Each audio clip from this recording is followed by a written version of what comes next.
electronic toll collection contract. Our contracts committee approved it, and we shall be moving on to that. The timeline is by December 2026, we hope to have completed the procurement, and then we'll get into the development. The maintenance contract is also moving, and then the operations contract, we are structuring it because it's dependent on the development of the electronic toll collection system.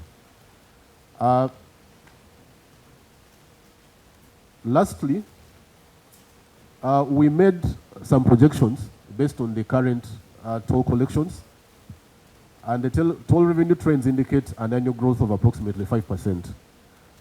Therefore, this is projected that over 30 years tolling period, we would have collected about 2.8 trillion if we keep growing at the same trend. We presented a table, and by 2051, the table is summarized in 5-year cycles, and by 2051, we would have collected 2.7 trillion, and we would have paid back the loan, because, Chair, the contracts and roads of this nature take a bit of time to be repaid because of the capital expenditure. In conclusion,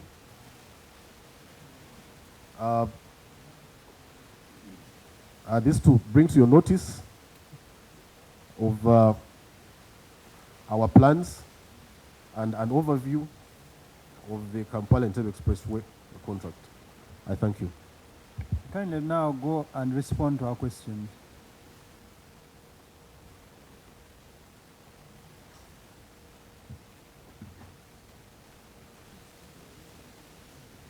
You want me to ask, and you respond question by question? I think the questions you can answer, John can answer a few. Then even yourself, you answer a few. Even yes, one you can I answer. know members will have questions at each topic. So let's go topic by topic. Number 1, operation and maintenance of the toll services. Like you have rightly said, Uganda contracted a private entity to operate and maintain the Kampala-Entebbe Express. Unlike Kenya, which is concessioned, the company that built the Nairobi Express, or even Ethiopia, which is a state-owned toll roads enterprise. While Uganda's toll operation and maintenance framework remains in its early stages, with its institutional and financing agreements still evolving, Kenya and Ethiopia have established structured operation and maintenance frameworks backed by funding and well-defined institutional mandates. So question number 1. What informed Uganda's choice of a contractor, unlike aforementioned countries? Because Ethiopia, the government is the one that collects the money. So what informed you that you needed a private company to collect this money? 2, was a feasibility study conducted to determine the best approach to maintain the toll services given the advantages of alternative approaches? Why or why not? 3, has the Ministry of Works conducted a feasibility study comparing the costs of self-managing versus contracting the operations and maintenance services for toll roads? Why or why not? You can start. Thank you, Honorable Chair. So how I'll answer this, what informed Uganda's choice of a contractor? The Ugandan model is a government-owned operator-controlled model, which was largely predefined by the signed loan agreement as well as the repayment agreement. So while the loan agreement specified that government would be granted money to collect, to construct the loan, it also specified that a signed repayment agreement would be signed, which specified that an operator would have to be appointed by the ministry, who is also called the revenue owner, the end user in the contract, to manage the revenue on behalf of the ministry. And then the money collected by this company, who is called the operator, would be deposited into the Stanbic account, which was already also predefined in the standard in the agreement as well. So our system Unlike Kenya, which you have rightly said, Kenya is a concession, it's a PPP, and under PPP is the operator actually collects their revenue on their own. Yes, you've talked about Ethiopia, which is it's a different entity, but for Uganda we were starting off and it was new to us, plus the limitations in the signed repayment agreement, we had to follow this mechanism. So you are telling us the Ministry of Works, their hands were tied. Yes.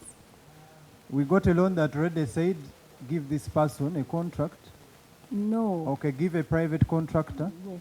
Appoint an operator. to collect your money Yes. and bank your money. And bank it in Stanbic Bank, yes. The loan had conditions that you must bank it in Stanbic Bank. No.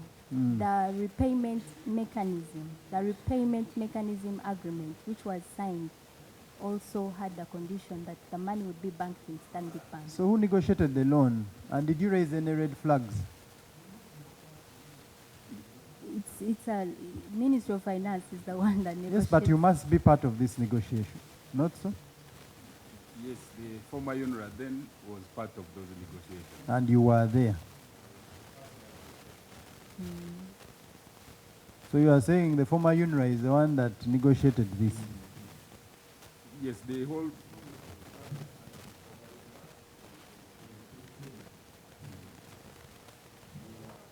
The former UNRWA. Will you switch on your microphone?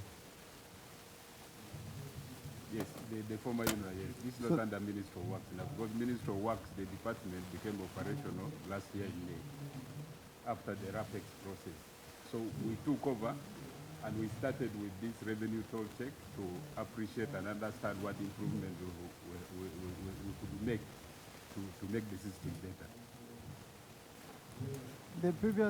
The previous meeting, you said you didn't have capacity to manage. I remember very well. We asked you why you brought a contractor. You said you didn't have capacity. Yes, because it was the first toll road. So what capacity do you need to collect Uganda's money? No, the capacity, our meaning then is we needed the software, because this thing ran through a toll system. Okay, how much is the software? Pardon? How much does the software cost? The software, 5 billion. they said it's about 5 billion. 5 billion. You didn't have 5 billion, but you contracted someone at 122 billion. You see, the dynamics are that this, the experience of tolling by then was not anywhere within the country. Number You put one, the microphone closer so that we hear you well.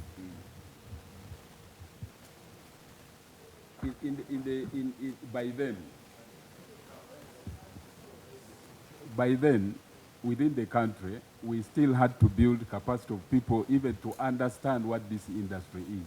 And that was the time when the Joans and the team were sent to different places to study issues of tolling. Now, when this team studied the issues of tolling, in terms of the operations are running the software, it was a different scale. And by that time, the road had already been constructed and we needed to go into the phase of construction. I mean, the phase of operation. But at the same time, the agreements which were signed required that, this like she explained, it required that we needed to have an independent operator with those negotiations which took place between the Exim Bank, Minister of Finance, and former UNRWA then, that we needed an operator to carry out this activity. So the decision to engage the operator had been agreed at different levels and determined by the circumstances then, which I may not be able to recollect because I was not part of those discussions then, because we are following project records. Okay, let's assume what you're telling the members is true, that at that time, there were conditions and etc. You didn't have capacity. But you have just renewed another contract. Extended. Even then, you didn't have capacity. And which capacity did you want to build anyway? Chair, I can. Yes, Honorable.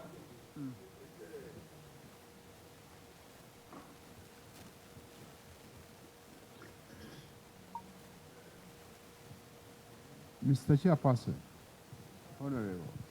They are asking you a Isn't question. this the engineer one? Yes. Why are you saying former UA? What were you saying? That former UNRA. Engineer one, you have been in UNRA. And he used to be a good guy. Is he bad now? I don't know. He's called engineer one, Mr. Chairperson. So negotiations were done by you. You, I don't know, Aren Kajina and who, because you are the owners of UNRA. Engineer one, you were so central in UNRA. And I think you were saved then. Today I don't know. So please tell us the truth, nothing but the truth. Honorable Nathan, then the Deputy Chair. Thank you, Chair. I wouldn't want to go into this very debate. It took you almost 2 years after the completion of the road. There was nothing like a road toll. And we asked, people were asked and they said they were trying to get the software. They were trying to see the person who can operate it. So that was really enough time. How can you bring somebody to trust a road when you have a labor-based policy in the ministry? Who cannot trust that road, my dear? You bring a company, would you expect to repair a road within 5 years? A well-done road supervised by you people. Where are you going to see a real, for example? It's a mess. We messed up and we must say, yes, we own up the problem and we move ahead. Because the issue is very clear. We are getting chicken feed when these people, Igis never existed anywhere, by the way. Don't nobody tell you about Igis. It is the other company that was there right from the beginning. Which company? Pinnacle. Igis, forget about it. They have been camouflaging, and you can ask, you will not even get you the data. The thing is, Foreign Minister. Of UNRWA, as it was winding up, all for you were from Minister of Works. Did you come all the way from UNRWA? Yes, I worked for UNRWA for 8 years. Okay, my purpose of asking that question is, this part one, which the chairman asked, what informed Uganda's choice of a contractor? What was the selection criteria and the process used? Was there solicitation? Was it advertised? Did people apply? Yes. Companies applied, and then you selected this? Yes, I'll answer that ably. So in 2018, the Ministry of UNRWA at that time launched an open procurement tender process. We attracted 10 applicants from all over the world. It's France, Kenya, Tanzania, Europe, on almost all continents. We really attracted top-notch, including Igis Road Operations SA. We undertook a shortlisting process. It was a two-stage process. The first stage was a pre-qualification process where we pre-qualified 5 of the 10. So we've concluded that, I think, around 2019, I think. And then we launched the second stage, which was the request for proposal stage. We have proof of that, that all the 5 received the documents. And finally, out of the entire process, Igis emerged as the best evaluated bidder. Okay, thank you, Chair. I just wanted to qualify that first question you asked, but also Information, Deputy Chair. How did you attract?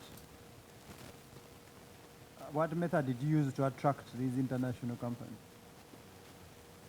It's an open international bid, so we sent adverts, the standard PPDA guidelines. We followed them.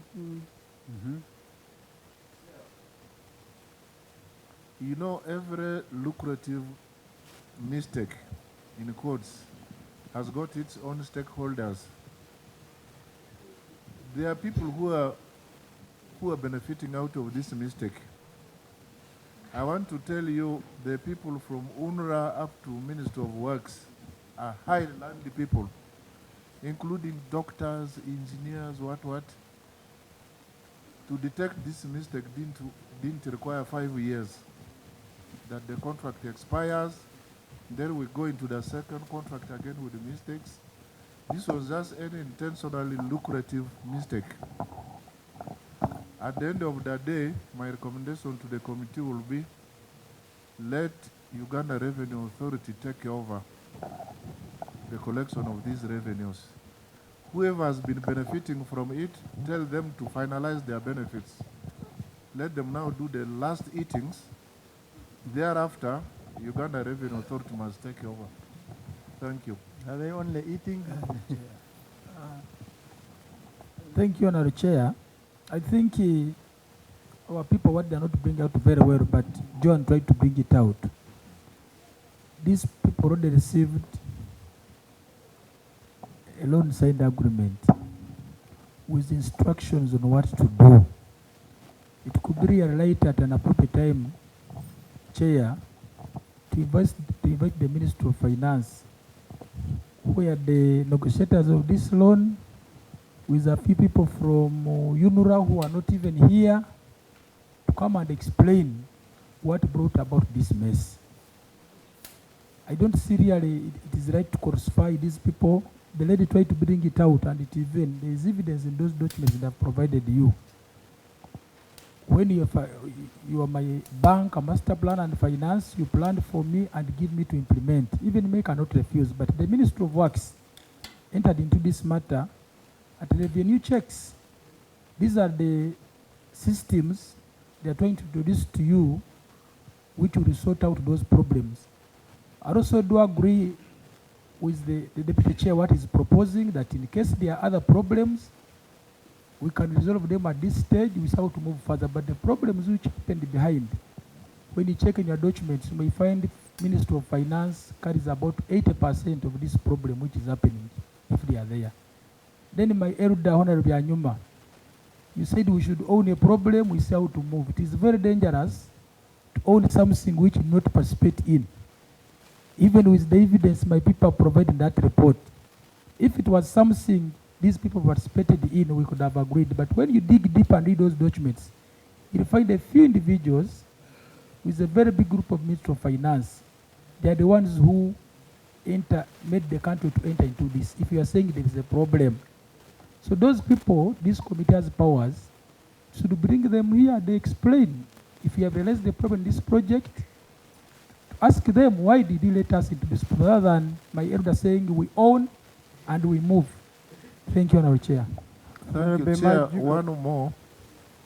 Is this system having traffic counters that once traffic moves in, they're enumerated in the system? Or it is just anyhow? Chair, the system has two components. One is the toll system, where the revenue and the classification is done. But if you noticed, as you exit the toll lane, there are some barriers. Let me call it barriers. There are steel posts.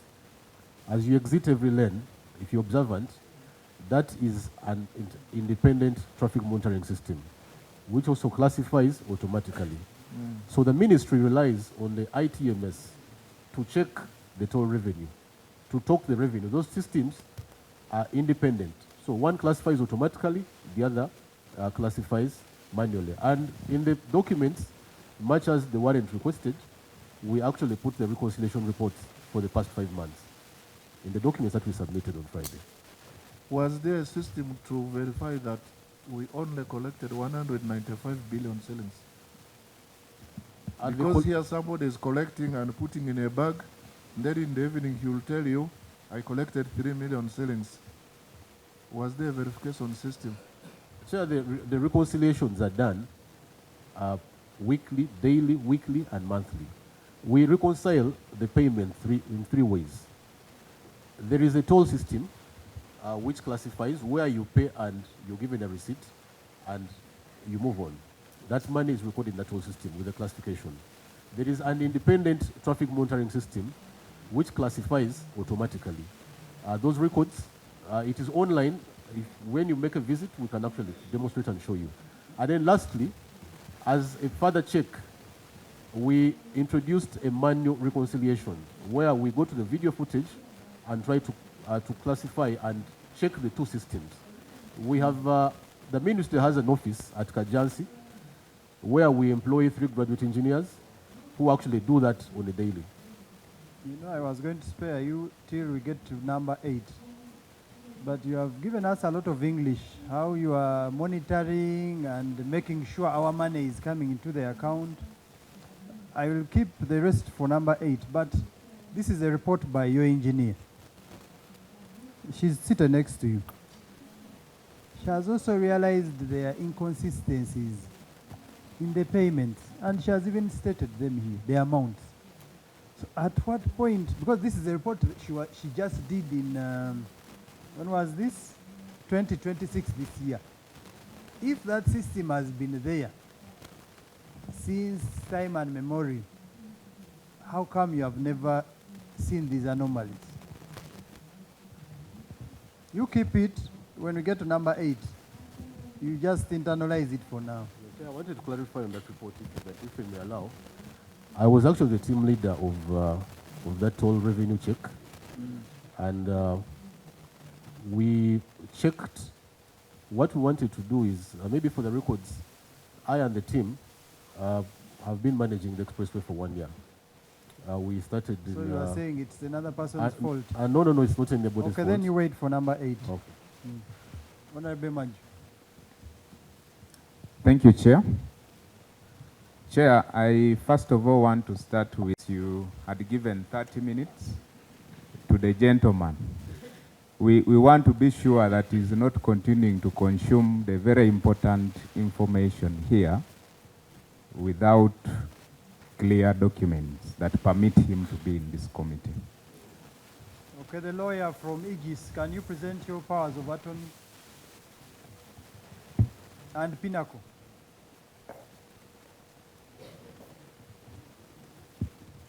Thank you, Chair. Chair, we have an engagement letter from Aegis SAA France. And we have it in electronic copy. It's on my device. I can. Clerk, can you get that document? Thank you, Chair. My second comment, first of all, the submission from the minister, if we have to fully agree with the submission from the minister, then it would be as good as us saying that there is no reason for us to interface with this committee. But Honorable Minister, the reason that you are here with the team is because you inherited and took responsibility of the activities in those respective departments. So it would be prudent for you and the team to come here and say, when we inherited, we found anomalies A, B, C, D. And these are the actions that we took to remedy the anomalies. And in remedying those anomalies, these are the challenges that we have got. That would be a very different discussion. But when we come and we say that the challenges that we have now, we are throwing them to the past regimes without us being able to demonstrate that we have tried as a team to remedy those anomalies, it becomes a very big challenge for us, because we want to believe that the people who have responsibility now are able actually to remedy the challenges that you got in the past. So there is a point we were discussing about capacity development. I would like to understand, there are 3 categories, and we could put it into 3 perspectives. You have the people in terms of capacity development, you have the system which you're using, and then you have the processes. You have mentioned that when you inherited this, there was a contract already in place, and you did not have capacity, number 1, to collect. You also said you did not have capacity in terms of the system. You also said you did not have capacity in terms of running and managing the toll. For the time that has passed, we have seen that recently you renew the contract again to collect. For all that time, why were you not able actually to develop the capacity to collect? Why were you not able to develop the capacity to run?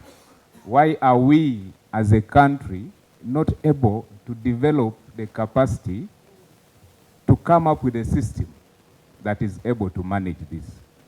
And then lastly, Chair,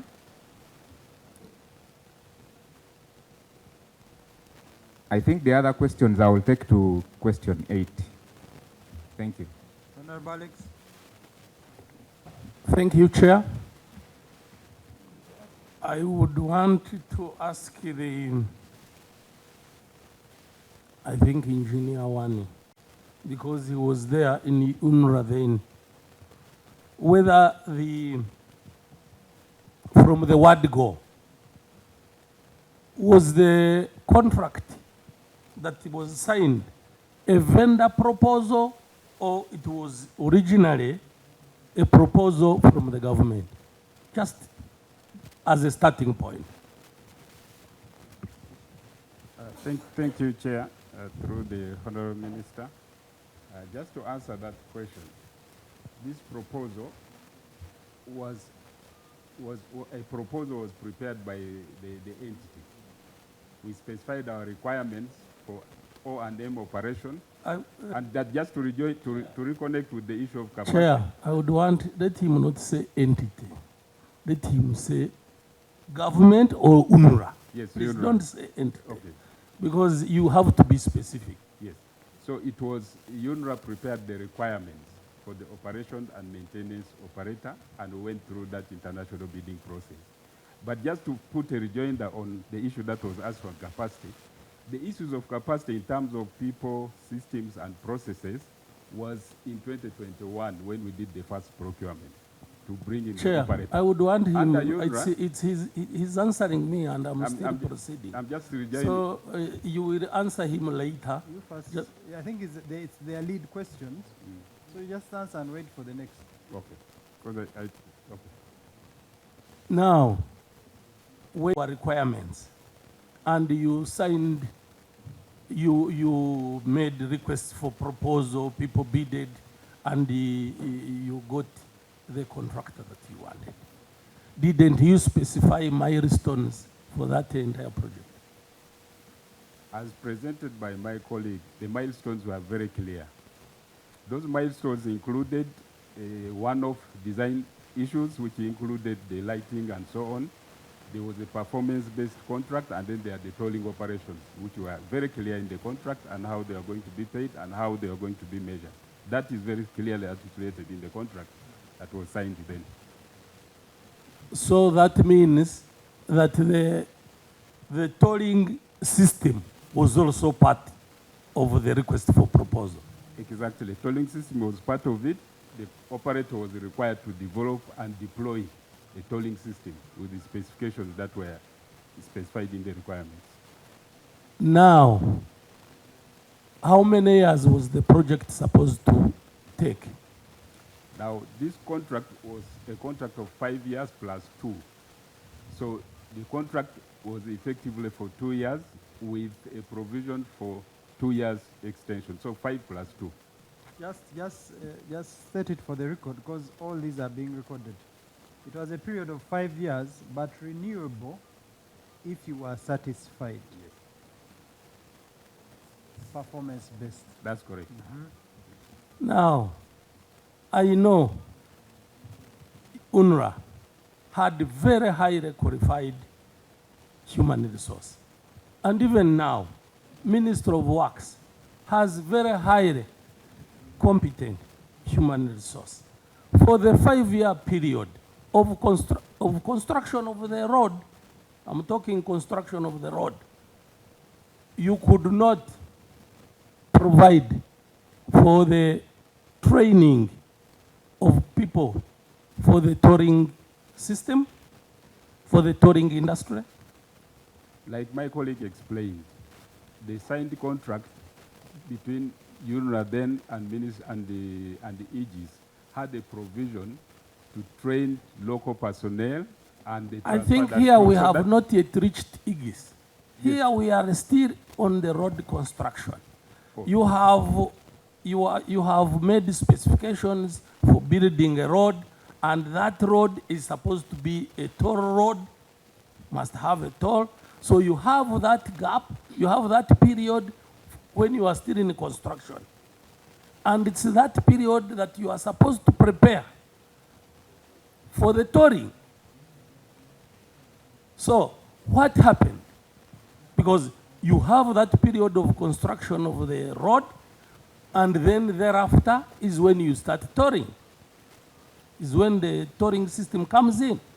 So why, and you are the same people who said you generated your requirements. So what were those requirements that you generated? Now, I may not have the facts properly because I was not the accounting officer or I was not involved in those processes. But what I know is that the loan was signed, the construction works were completed as a different contract. And when the road was completed, the O&M operator was also procured after the process was completed. So I may not have the details as a person because I was not fully involved in those processes, but what I know, I mean, what I can recall, being part of the entity, was that there was a Chinese company that did the construction work under that loan from China. And when the road was completed, there was a need to procure a person to do the O&M. And that's why my colleagues explained that all those contracts are both for the civil work and the one for O&M. I think those records can be availed because I may not give you the factual information. I'm telling you what I would know because I was in the entity. You know, Chair, I think it's not good for our people, throwing, blaming a blaming game. A blaming game we can never develop as Uganda. So it's important, Chair, that when a project is coming in, we must have things on our fingertips. We must know what we want.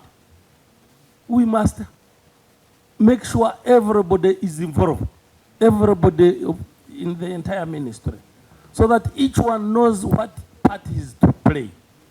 Because now it's a road that is going to be a toll road, and it's well known, and it's being constructed for more than 3 years or 4 years, and you don't know that something is going to come ahead, and you don't prepare for it.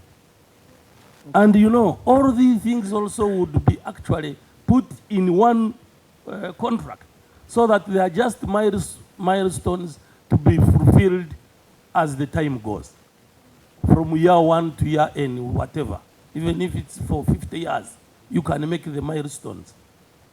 So really, let's not behave as if Uganda is ending tomorrow.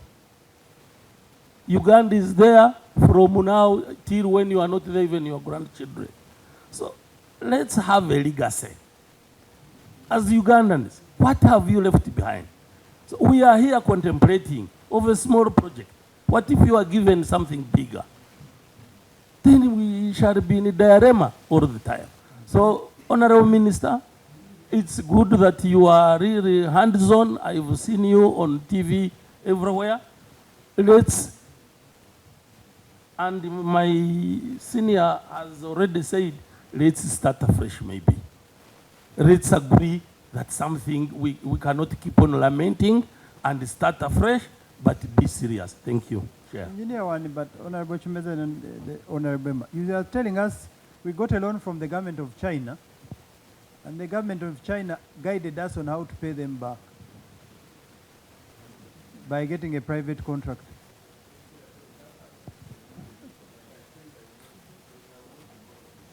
No. You are making a presentation authoritatively, one as a former UNRWA staff, but now in your capacity as Minister of Works. I will ask again, are you informing us that we got a loan from the government of China, and the government of China advised us on how we should pay them back? Your microphone is off. This is just for the record because I know there are very many questions. Honorable Chair, the Honorable Minister explained that. that there were negotiations. I am not asking the minister, I'm asking you. Oh, no, that there were negotiations which took place between the Minister of Finance and UNRWA and Exim Bank of China. And it culminated into an agreement which was signed with certain conditions.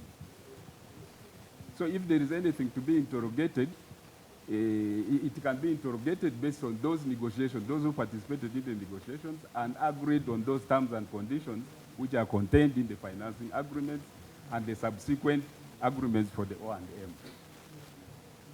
Honorable Emma. Thank you, Honorable Chair. For the record, I'm Engineer Lukola Manuel. I want to take my questions to Engineer Joan. Before Joan, isn't he called Joan? Joan. Before I go there, I want just to tell our brothers and sisters from the Ministry of Works and Transport. You know, sometimes when we are given these jobs, let's have some integrity. Let's have some, respect for our jobs. It's not like when we are given these jobs, it's a eating opportunity. You're given a job to have an opportunity to serve your country, to contribute, so that one day when you retire, you are proud. It's bad that every project you handle, there is a scandal. How will your kids be proud of you? Let's leave that. Engineer John, you told us that... I think that was your analysis, not the committee's analysis. Thank you. You told us that the Pinnacle is a subcontracted, isn't it?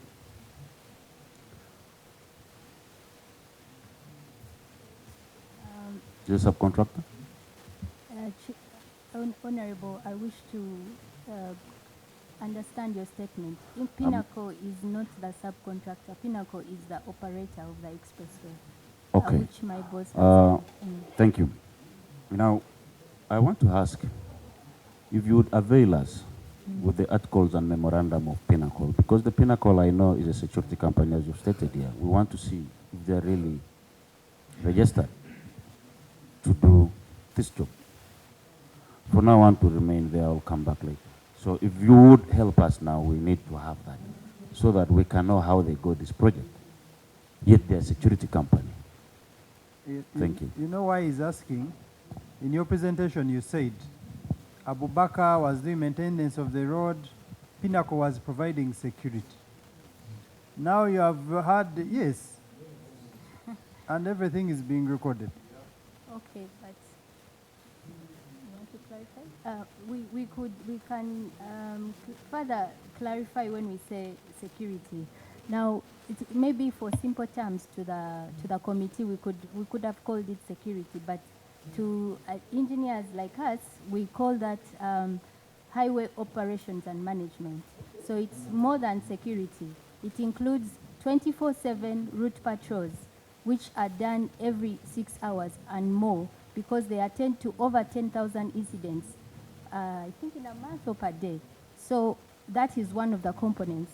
We also have the second component, which is incident management.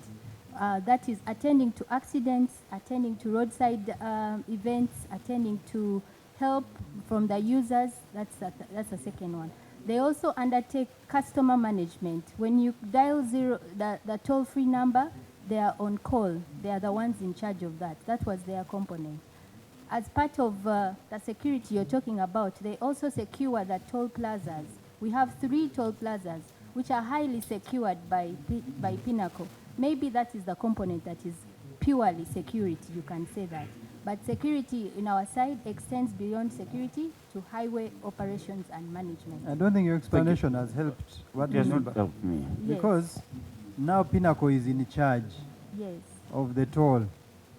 It means they have everything that the ministry didn't have. People have been providing. Manager of Kampala Entebbe Expressway under Pinnacle Security, sir. Okay. Through you, Chair, may I request that you give them maybe 30 minutes to avail us with that? because we need these questions to be answered very well. You have been given 30 minutes to provide your Thank you. articles. Honorable Chimeze. Yes, I'm Engineer Sebuga Chimeze, Member of Parliament, Budiebo County and Nakasongola District, and member of this committee. I will have 2 questions. The first one is on procurement. When you prepared the request for proposal to engage the O&M contractor, the operation and maintenance contractor, did you take care of local content, you know, the policy to develop or include our own actors? You know, I've seen local contractors coming in, even Pinnacle coming in. Was it deliberate in that RFP that a local Ugandan farm would be incorporated to work alongside Aegis or another foreign farm? Number 2 is on road maintenance. In road maintenance, I know you have got very well developed service standards, like the size of potholes, the size of cracks, the size of depressions, rutting, raveling, and then the condition of the drainage system. How often do you measure these? Are you doing this on a monthly basis? Are you doing this on a quarterly basis? How often are you doing this? And what are your results? Lastly, for the benefit of this committee, I know Engineer One has been not looked at fairly well. By who? No, by some people. Who are those people? Not necessarily. No, I just want to throw some light. No, I just want to say something. Let me help the committee, Mr. Chairman, if you allow me. Are you helping us or Engineer One? No, I'm helping both sides, and it could be useful. Okay, let us hear. Engineer One, at the inception of this project, I know he has been asked questions about the construction itself of this project. Engineer One was a maintenance engineer in Mbale. So he will not give us good information about construction of the expressway itself. But he will give us good answers on the procurement of the O&M contractor. I don't know whether this helps. Let him give it to us since he says he knows. Okay. Thank you, Mr. Chairman. Mr. Chairman. Yes, Honorable.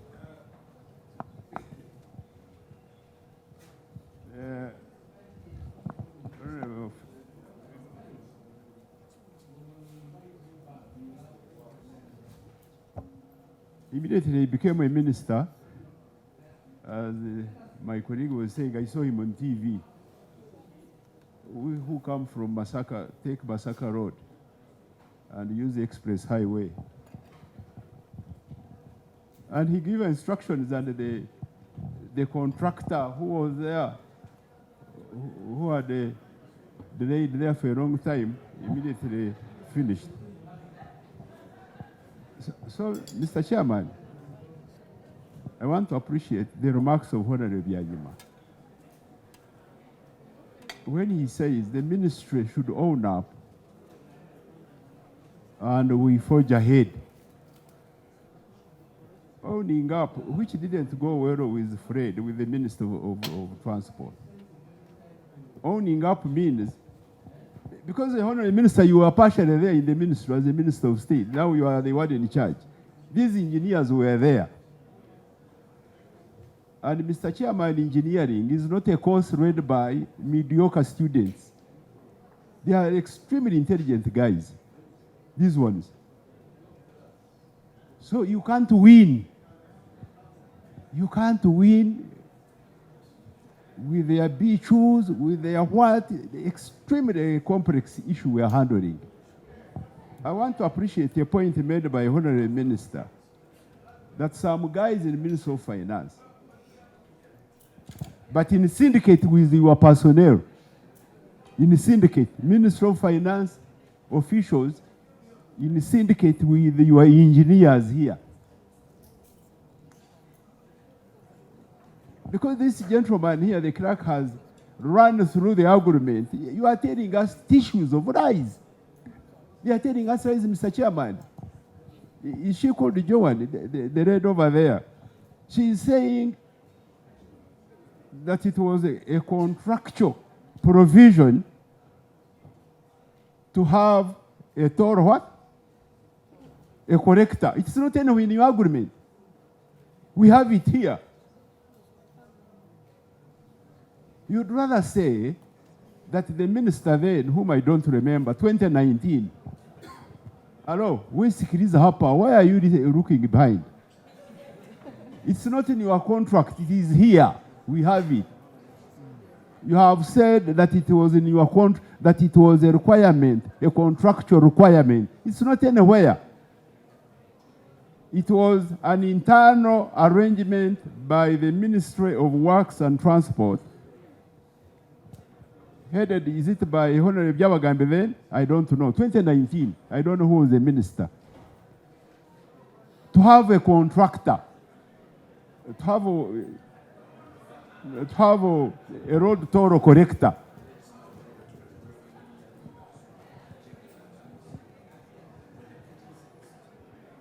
So please, that's why Honorable Yanimi is saying, we leave all that crap because we can't win with you. We leave it, we forge ahead, but you should also know that now this is a different parliament. We are also a little bit awake. We are doing our oversight. So don't take us for granted. Don't take a country for granted. People are making passionate appeals. Are you happy when you move around in the country that a contract is given a road for 7, 8 years and the road never gets finished? Are you happy? There is a road from Muntinda to Kabaka's house there in Chambogo. The road has been there for years. Years, just in Kampala. And other roads in the country. So when people are making passionate appeals, are you happy, you as Ugandans? We know you are intelligent fellows. Engineering is not read by mediocre students. You are an extremely monotonously intelligent people. But don't really shake this country to its very roots. Okay. I'm making a passionate appeal. You read over there. I don't know your name. Joan is not a name. What is her spinster or husband's name? Joan is not a name, this is English name. I want an African name. An African name. Arinda, Madame Arinda. That's a true name. We are making a passionate appeal to you and your leadership of Honorable Mukama to really wake up to the occasion and save this country. How can a contractor be on a road for more than 6, 7 years? A road that is less than maybe 20, 30 kilometers. Banange muswaleko.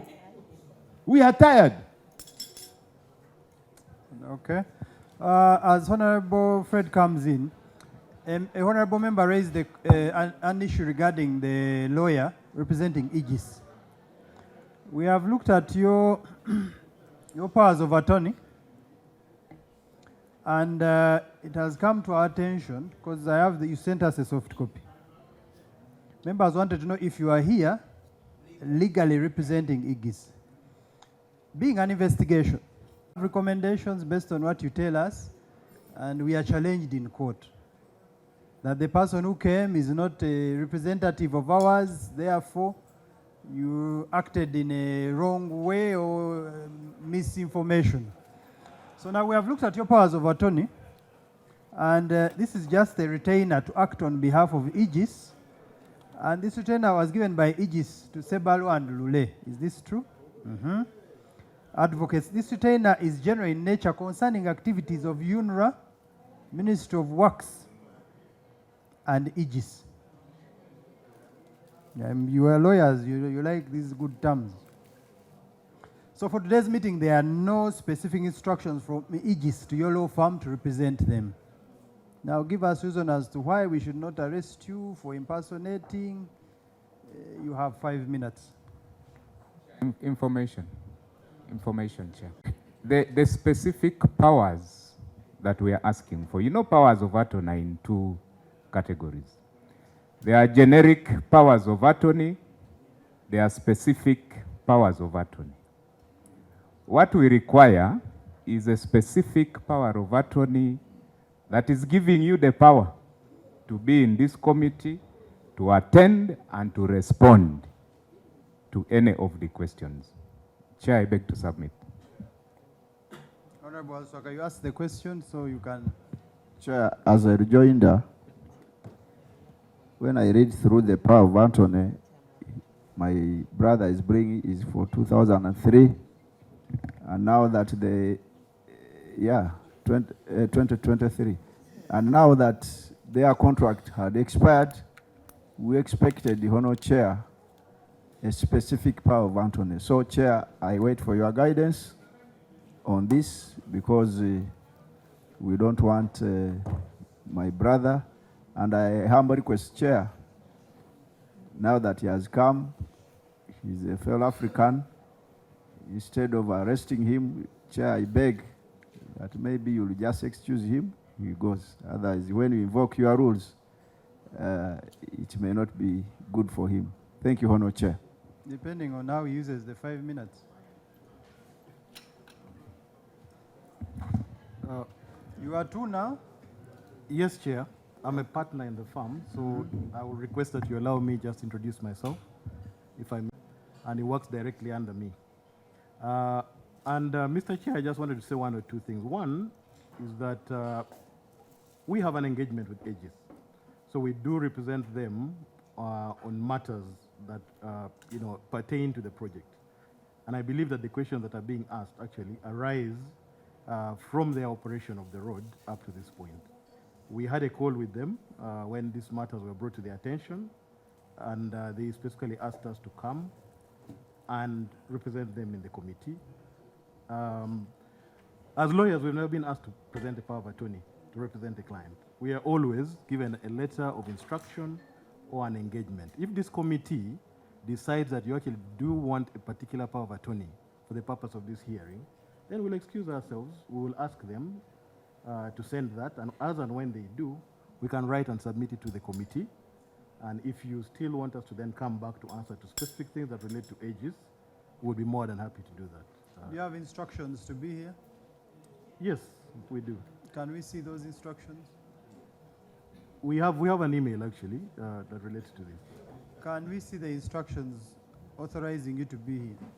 Yes, please. Can you send it, please?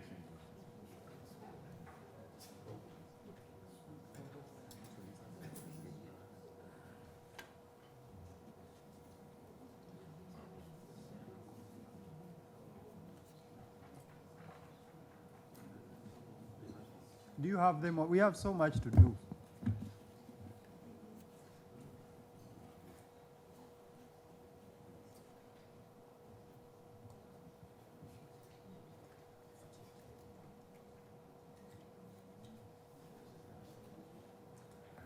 Chair, I can see Honorable Fred scratching his head. It's okay.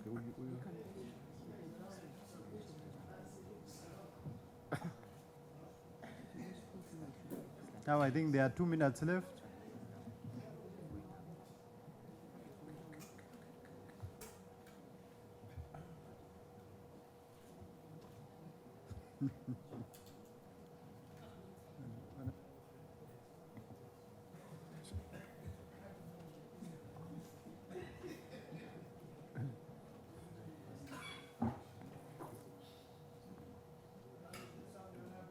Honorable Fred, on this particular, we are going to, don't diverge, this particular matter. No.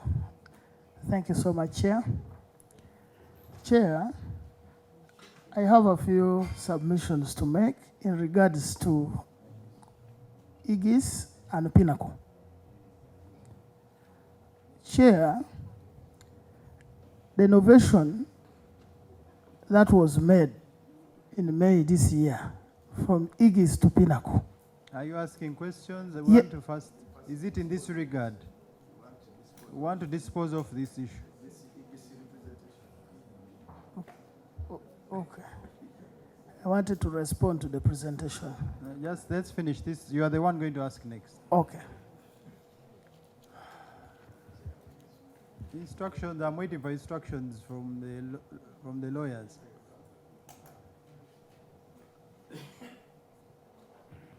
Chair, also, did the other one say he was a representative of Pinnacle? Chair, we represent Aegis. No, the third one.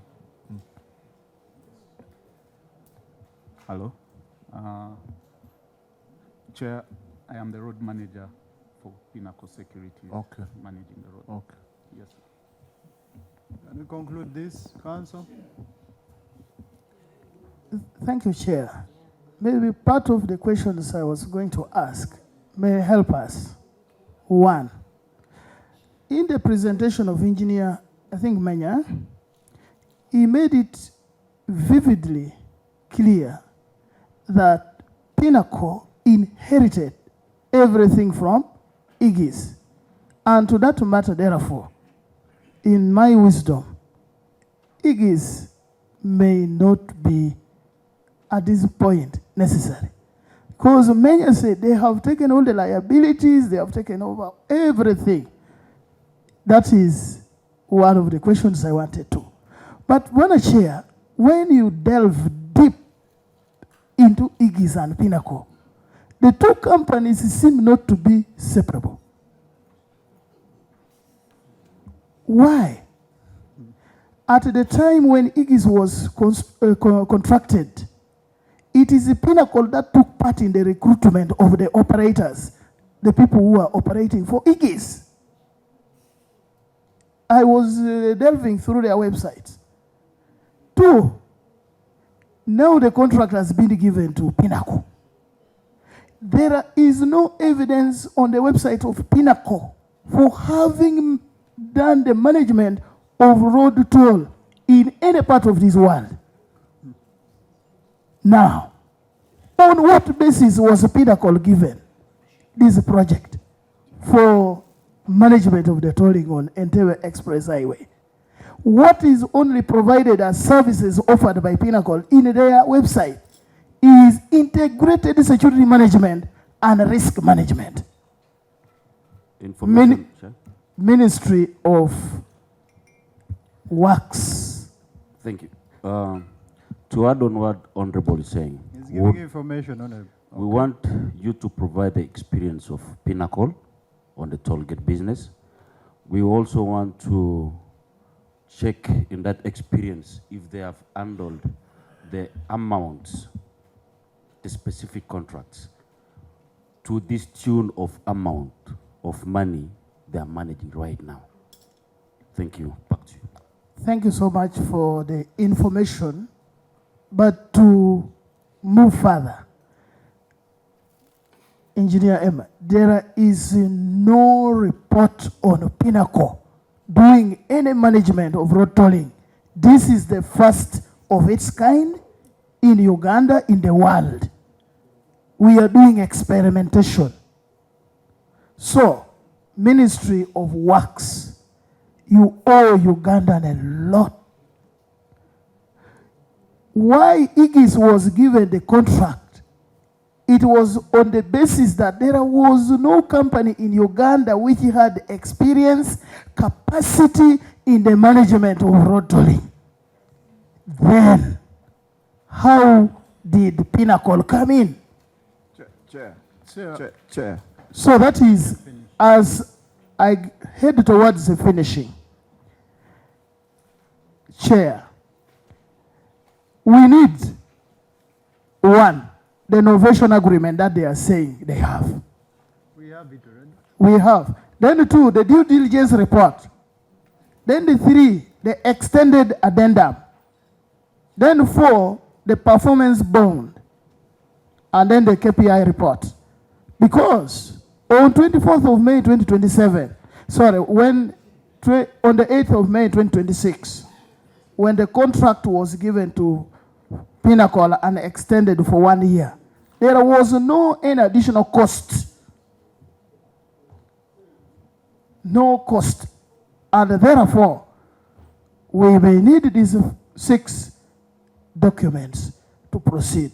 But otherwise, Minister, I want to say with the melancholy that Ministry of Works is doing things prospectively. I need to be guided.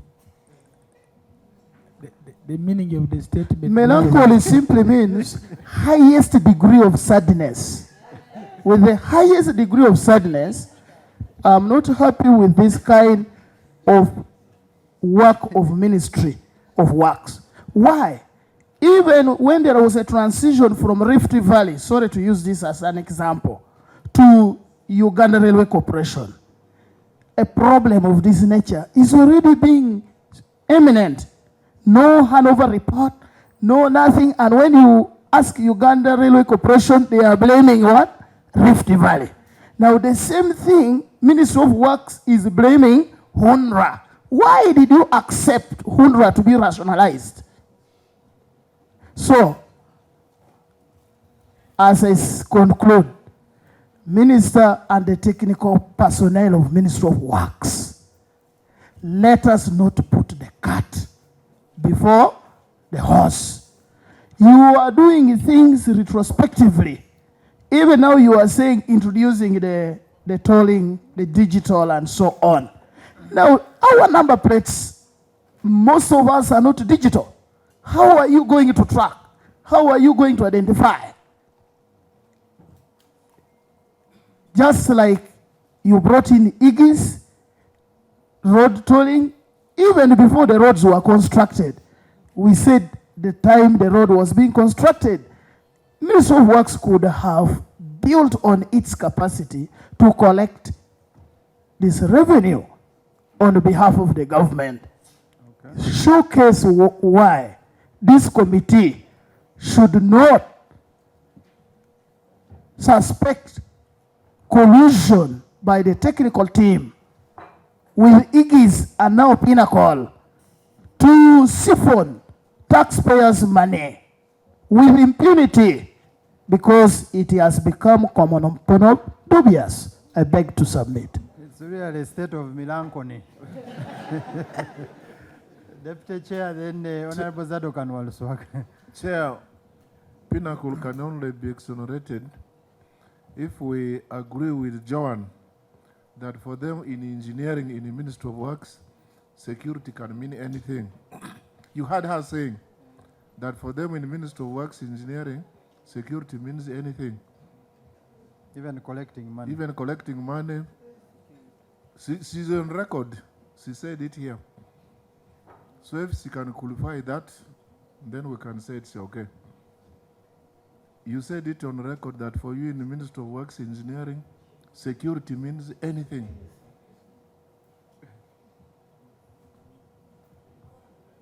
The good thing that this session is being recorded since it's an investigation. Whatever she said, she can't take back. No, I don't want to rescind what I said, but I just want to clarify that I was clarifying against the claim that we said that IGIS Pinnacle provides security services only. That's what I was trying to clarify. That it provides more than security to the toll. Including what? Apart from security? Operation and maintenance services. Okay, Chair. What Honorable Fred was talking about, that it looks like Pinnacle was the one running this from the start. Because Pinnacle was providing security at the tolls. Pinnacle was the one collecting the money, even when Aegis was there. Pinnacle was the one doing patrols. Pinnacle was the one on the call center. So what did Aegis do? So, Chair, you want to answer?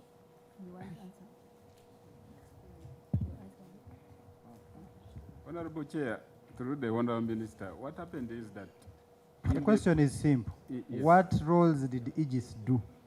The roles that Aegis was doing and is currently doing more than is clearly specified in the bid that was submitted by. Okay, we are asking you, want to understand. So one of the things is the patrols that they do on the road operation. Please.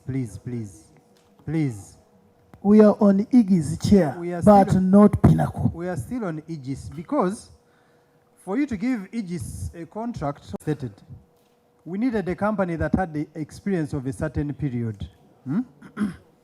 But now Aegis has come from France because it has the experience. France because that's what they told us. Because it has the experience. But all the work is being done by a Ugandan company. So we're asking you, this company that came from France, that had a lot of experience that the ministry didn't have, what did it do?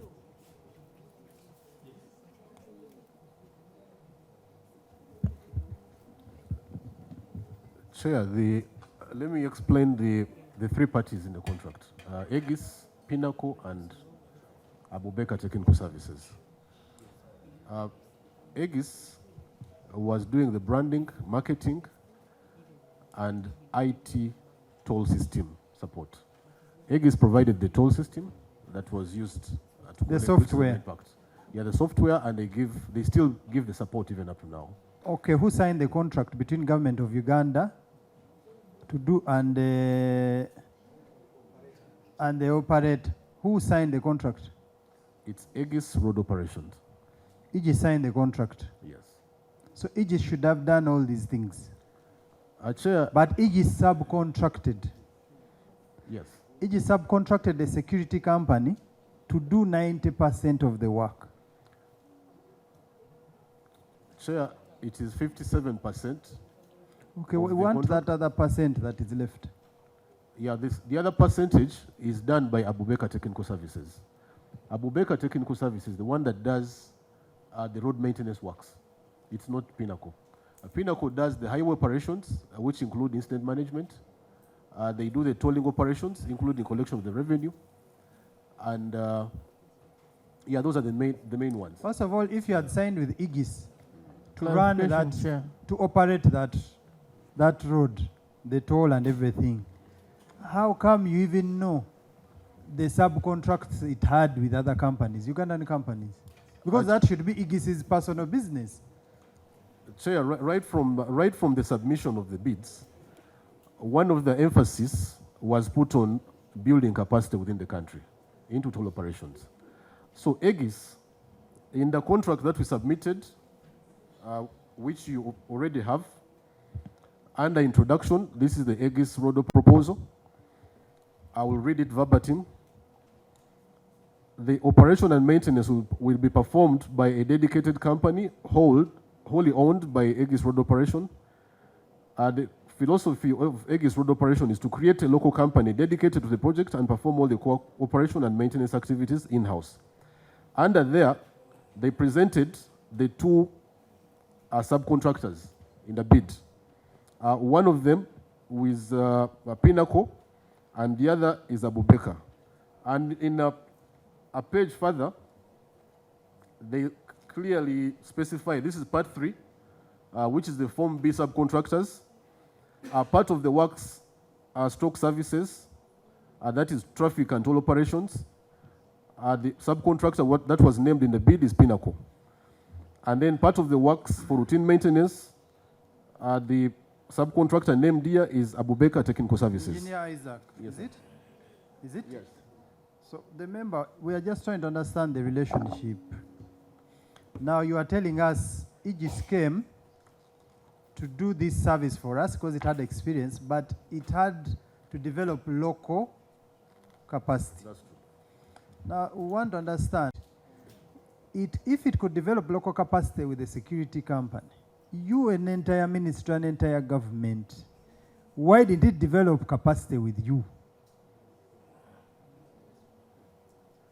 Yes, if you say you didn't have experience, ministry didn't have experience. We didn't have CGI, okay, sorry to use a software. Why didn't it develop capacity in the ministry? Yeah, Honorable, Honorable Zadok. Honorable Chair, through the Just a minute. Actually, Chair, I wanted to add on that one, because the way they are speaking, Pinnacle has been able to be on ground and learn and get experience on what to do. So my inquiry was, has the ministry also managed to improve its capacity in terms of managing that? Secondly, they talked of linking the express and so on, and we're expecting other more roads which will have road tolls. Are we going also to be bringing IGS in a shape of Pinnacle, or you already have the capacity to do that as Ugandans? Because the way you are telling us really, it is as if in Uganda here, the engineering we are doing is not helping us. Because Let's really ask all the it's questions unfortunate. in regards to this, and we conclude. Thank you, Chair. I came in late. I didn't know the name of the previous speaker. My name is Achiria Grace Padewanzara. I am a member of this committee, and I represent the constituency of Butembe in the Jinja district. You have mentioned something interesting, that in the proposal, you named the subcontractors. And the subcontractors are two. And you are subcontracting 100%. How would you develop the capacity? Two, who is that one who made the name, the subcontractors to be named? The other issue, three,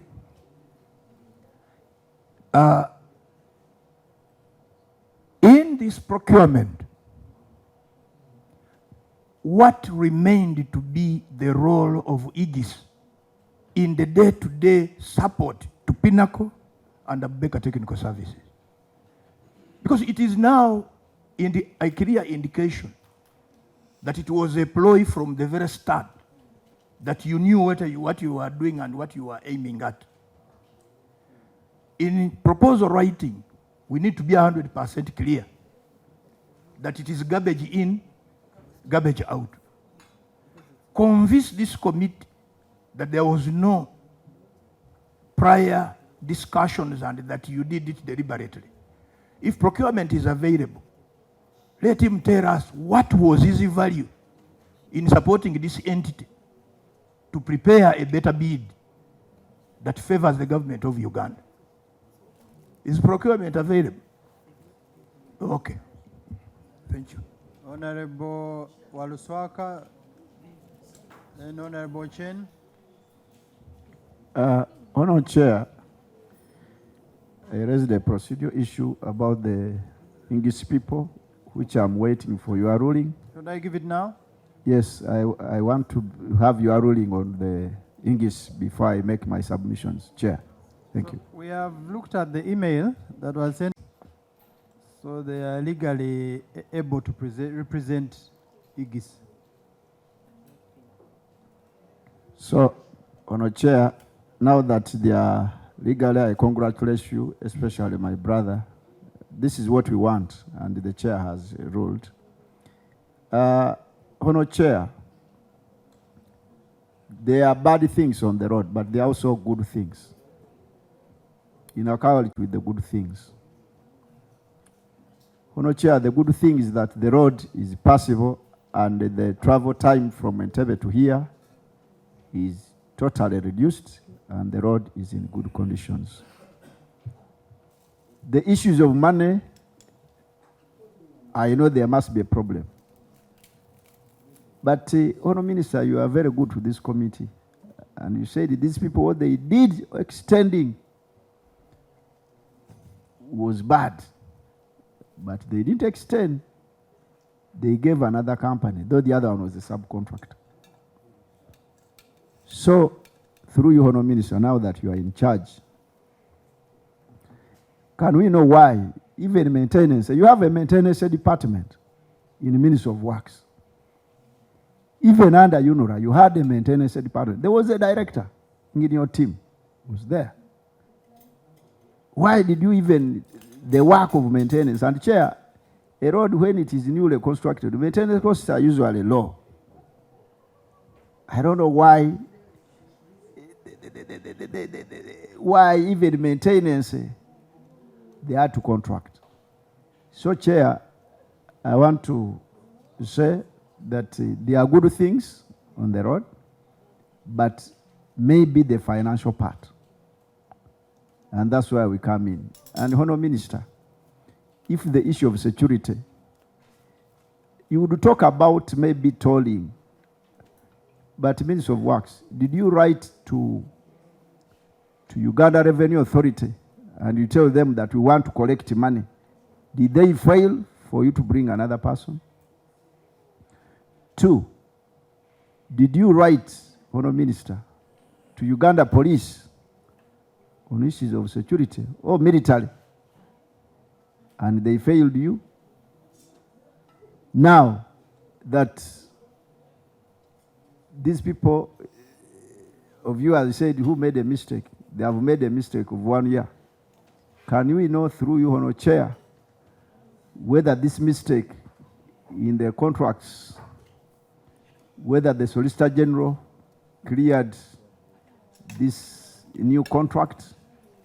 May we know the advert, whether it was international or local? May we get a newspaper where they were calling on bidders to come, so that we know the extension might have been okay, but we need to know how the process. If it was not done, Honourable Chair, may we know from the Minister, now that he has powers, when you can maybe terminate or halt this contract, so that you write to Uganda Police IGPs in the other meeting, you can even tell him, and the PS is here, you are the one in charge, whether the maintenance department is now dead, and the URA is there.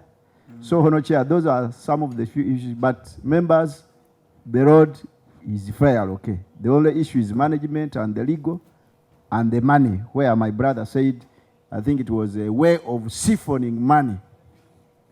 The issue of money, I'm not financially capable, but I think there is a loophole where people left, and that's where everything is passing in, and that is the interest of this committee. Thank you, Chair. Honourable Chen, lastly, then they respond. Let them first respond. Thank you. Thank you, Honourable Chair. I listened to the presentation and also the report here. To me, IGIS remains the principal constraint to government of Uganda, responsible for their operations as per the terms of the contract. And if indeed there are no procedures followed to ensure that Pinnacle takes over, because under the procurement law of Uganda, the principal contractor takes responsibility, and the subcontractor cannot in any way take over the whole contract. And if the contract with IGIS is still active, I believe it would be IGIS now coming with Pinnacle to support their explanation before this committee. Unless Minister of Works can provide us with proof that, unless they can provide with proof that a fresh process was initiated and Pinnacle took over. Chair, Waluswaka want to provide some. Chair, the information I want to give my colleague is that when you look at the contract for the construction of the road, in Guinea one, the other time you were director planning and design, that road, the contractor was supposed to install the tolling system in the contract, even the software in the contract. So, Honourable Minister, I don't know why they brought in English when the contract had that provision of tolling system. That's why that road is very expensive. That was part of the ingredients, putting in those barricades, the tolling system, and now they are bringing English, and they are saying they brought a software and the tolling system, which had already been paid by the Chinese contractor.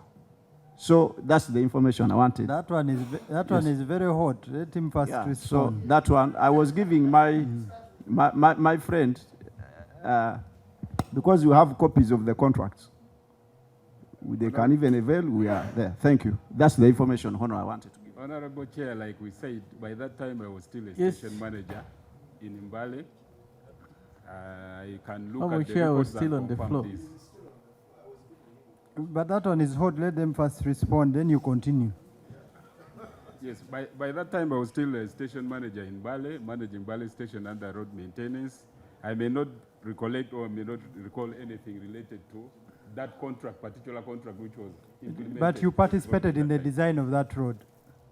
I never participated in that because I was in maintenance directorate. There was directorate of planning and there was directorate of road maintenance, and by that time I was in the directorate of road maintenance. Johan seems to be a Christian. Johan, you switch on your microphone.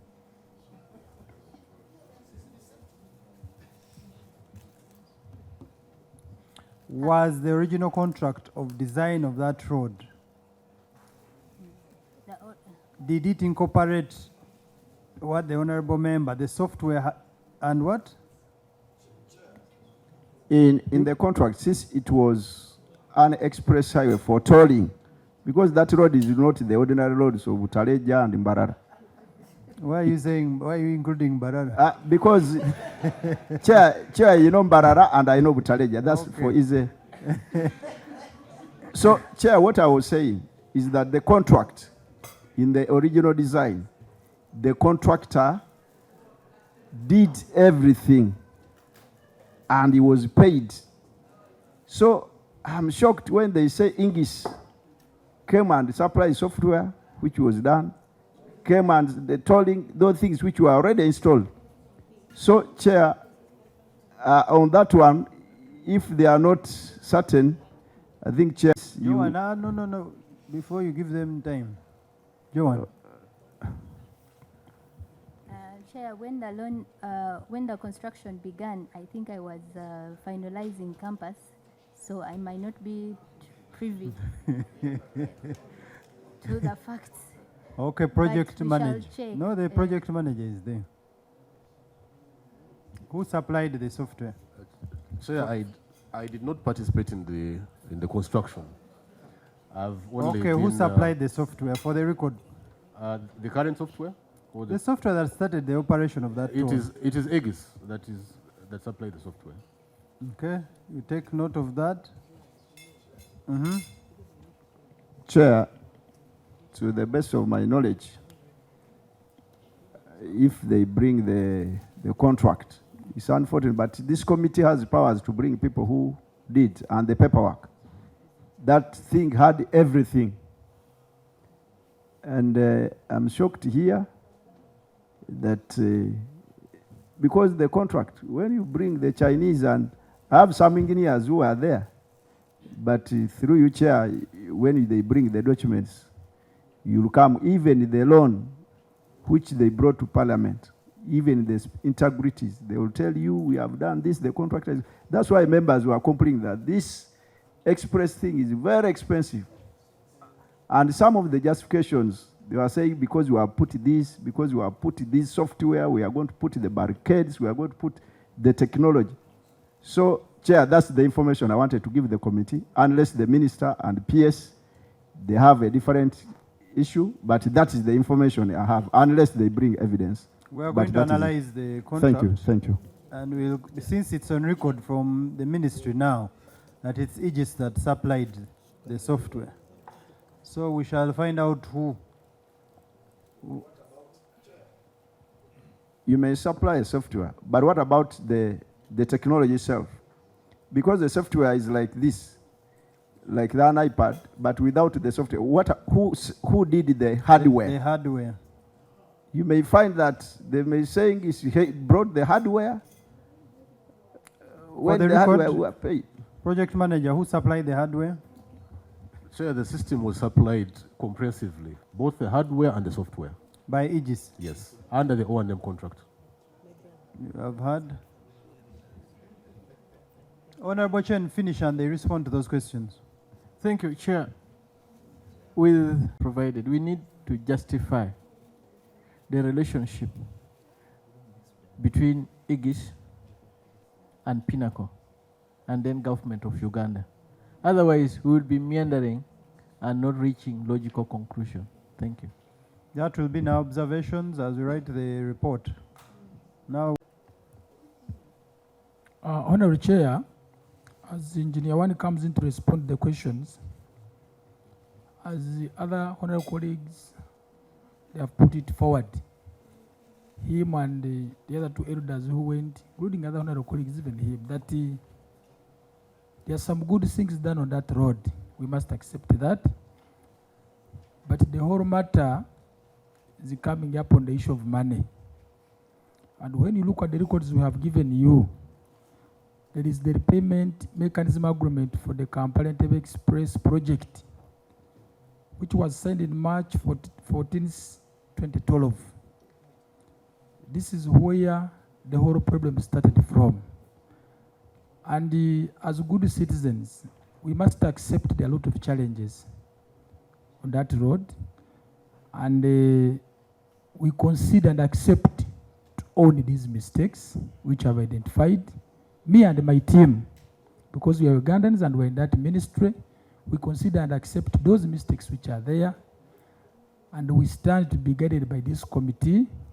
Some of them had identified on how to sort them out.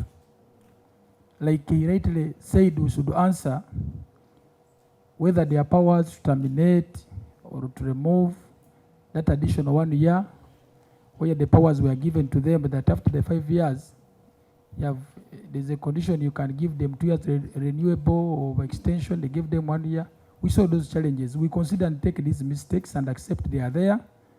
But through your guidance, even our earlier plan we had come up with, we are going to sort them out to ensure they don't continue and even they don't come on other roads. Because I've seen even if you squeeze these committee members, they are giving you the same answers which are not even satisfactory.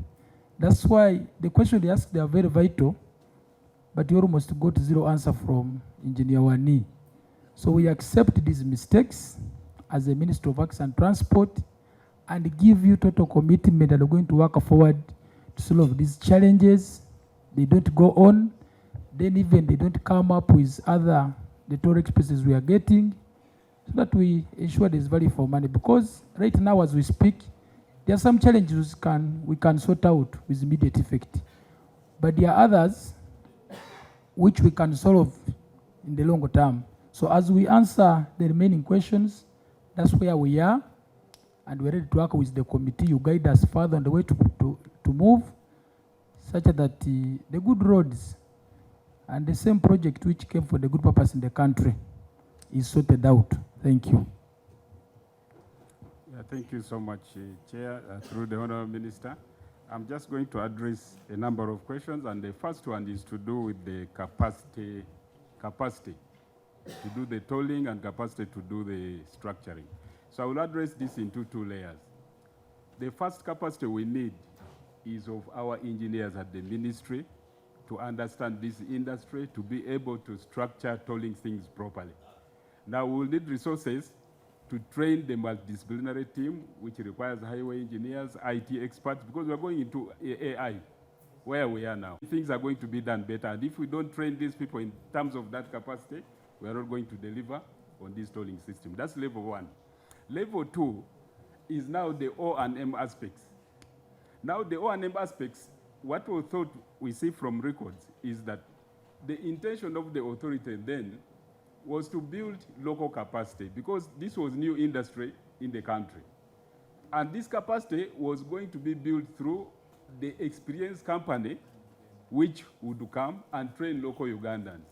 Eventually, when this company goes back, those people would be the pool of people who understand this tolling industry, and they would be the ones to form a company or whatever it is to run this business within the country, because it was for the first time.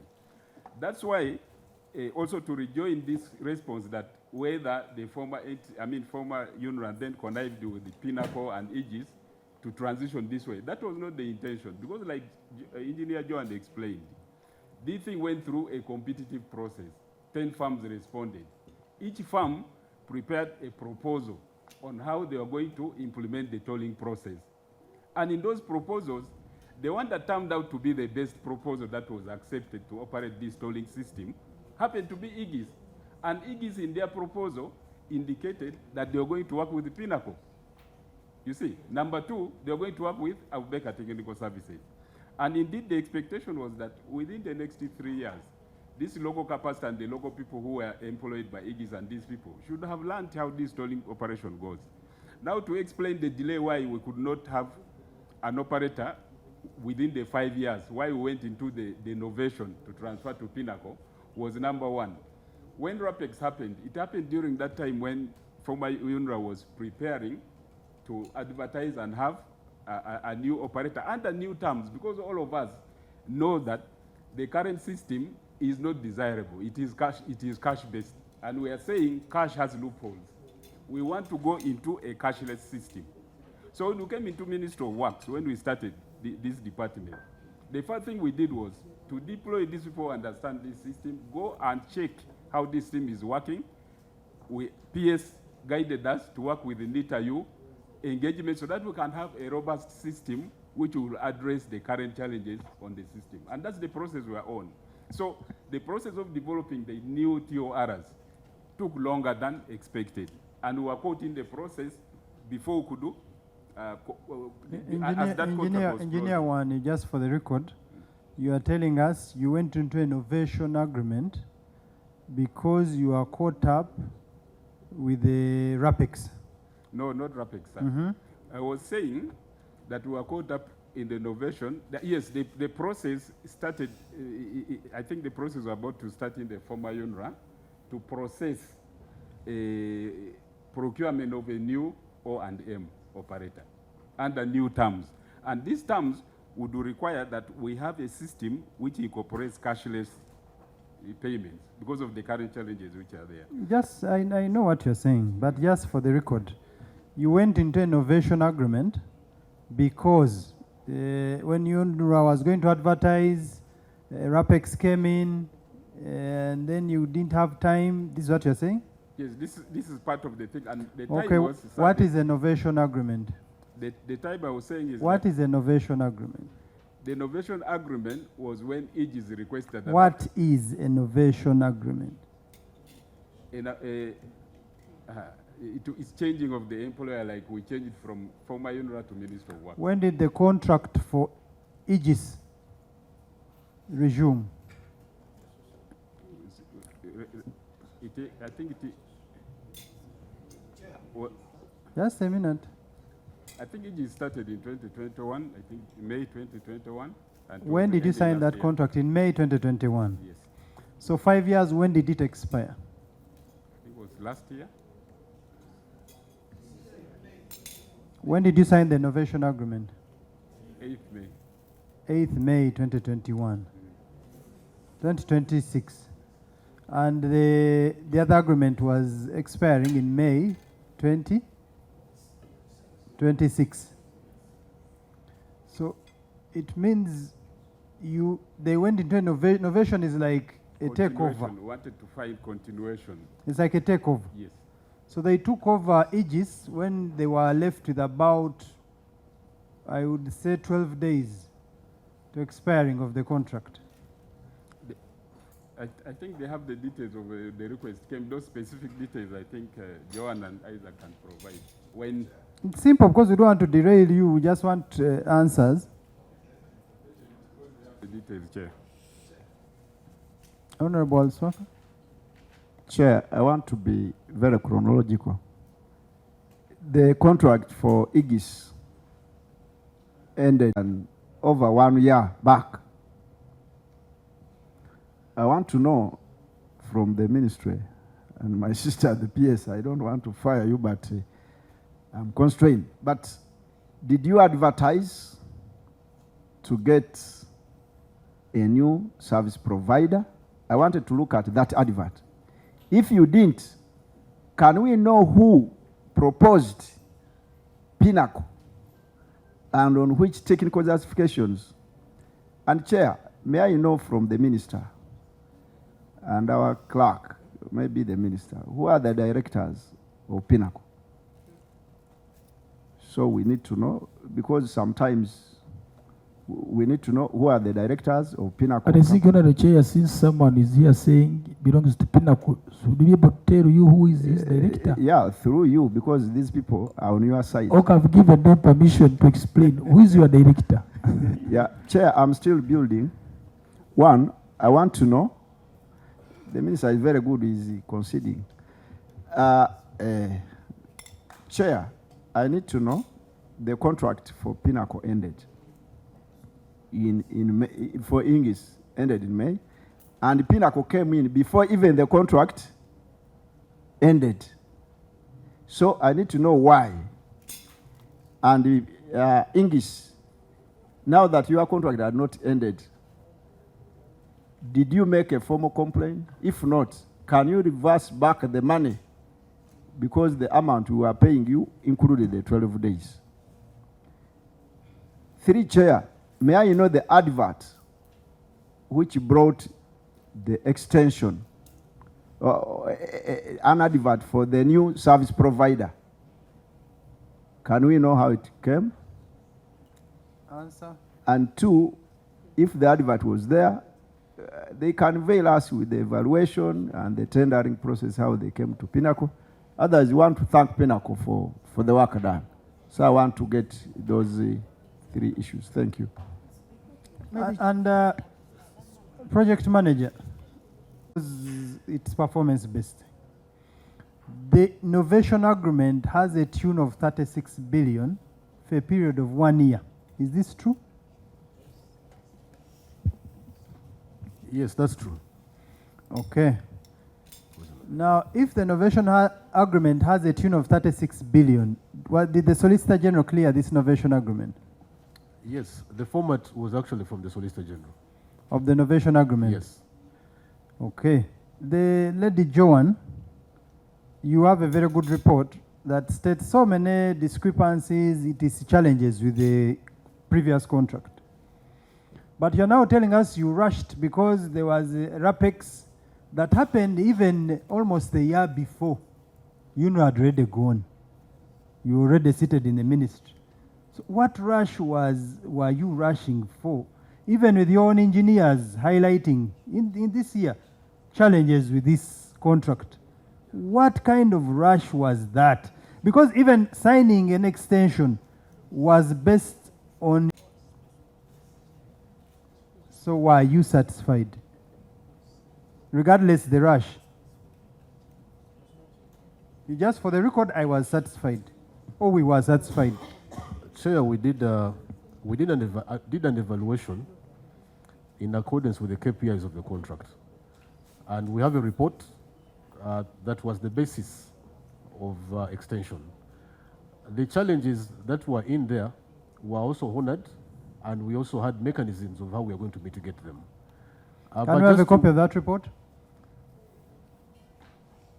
As they look for it here. Kindly send it. We are going to analyze it. Don't worry. You just send it and they lay it for us on table. Engineer, you complete the rest of the questions. Yeah, Chair, I wanted to highlight a bit on the innovation and the contract. The innovation under clause, I think 13 in the contract allows for assignment of the contract to another party. Now, under that clause is what we quoted and sought guidance from the Solicitor General. Now, the Solicitor General guided that instead of an assignment, the assignment can only be done through innovation. Now, what innovation does is that Pinnacle inherited the rights, obligations, and all risks that were attributed to Aegis from the start of the contract. So, in short, there was no advert. Pinnacle is extending as though it was Aegis. That's what the innovation agreement implies. Chair. Can you give us the copy of the Solicitor General's approval? We also need approvals from the Contracts Committee regarding Pinnacle. Chair. We'll provide that. Chair, as the Minister lays, that letter was signed by the Solicitor General or for Solicitor General? That letter was signed by himself, the Solicitor General. Okay. Now, Honour Chair, you know, sometimes these technical officers stampede the Solicitor General. Why was there not an advert? And they said the contract allows for subcontracting or what? Within the time, not beyond the 5 what? The 5 years. Your contract says Ingis. So Ingis is the one who got for you a contractor, in short. You are confirming what members are saying, that there is no difference between Ingis and Pinnacle. So, Chair, I want to know, does that contract of yours allow, you call it innovation, of someone beyond the contract period? It allows within the contract period, Chair. Yes. Now they extended the first one was innovation to complete and transit a company into another company, which expired around 21st May, if the period is right. 24th. Okay, now thereafter they give a new contract now. That's how it's supposed to be, not so? So, Chair, my question, and this one goes to Honour Minister. And project manager, did you write to the accounting officer that the contract is ending, and the contract officer, the PS, did you write to the PS that the contract is ending? Yeah, Honourable Member, we wrote to the accounting officer. We also presented to top management of the ministry. So slowly, Chair, kindly. So you wrote to the accounting officer? We did. That the contract is ending? When? Chair, to give a recap, Aegis indicated that they wanted to novate that contract, I think about a year prior to when we novated. But we went through all the processes, and just like you know, the processes take a bit of time. That is why it climaxed towards the end. But the process, we can provide a detailed chronology of when the first request came in and the steps that were taken until we finally novated. Chair, mine is not about Ingis. Ingis, they did it for us good work. You as the ministry officials, you wrote to the accounting officer that the contract is ending, and you copied to the head of procurement. Did they respond to you that because the procurement or PPDA is what, that you go in a new innovation without advert? Did you write to the accounting officer notifying that the contract is ending, we want a new person, or you said the contract is ending, but we want to exceed with this one? Honourable Member, the contract has had an extension clause of 2 months for the O&M. For 2 years, sorry. For 2 years, 60 months, and then extendable by 2 years. Yes, the O&M. So we wrote to the accounting officer. The accounting officer subjected that request through the contracts committee, and there's a minute to that. From the contracts committee, we submitted, the ministry submitted to the Solicitor General, and the Solicitor General issued a clearance. It is when the ministry went ahead and novated the contract. The Solicitor General actually provided the copy of the novation agreement.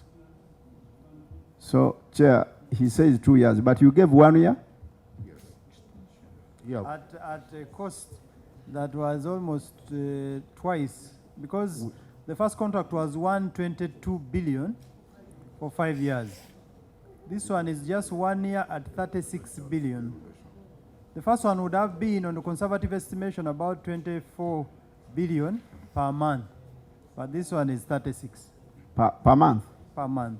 No, per year. For 1 year. A period of 1 year.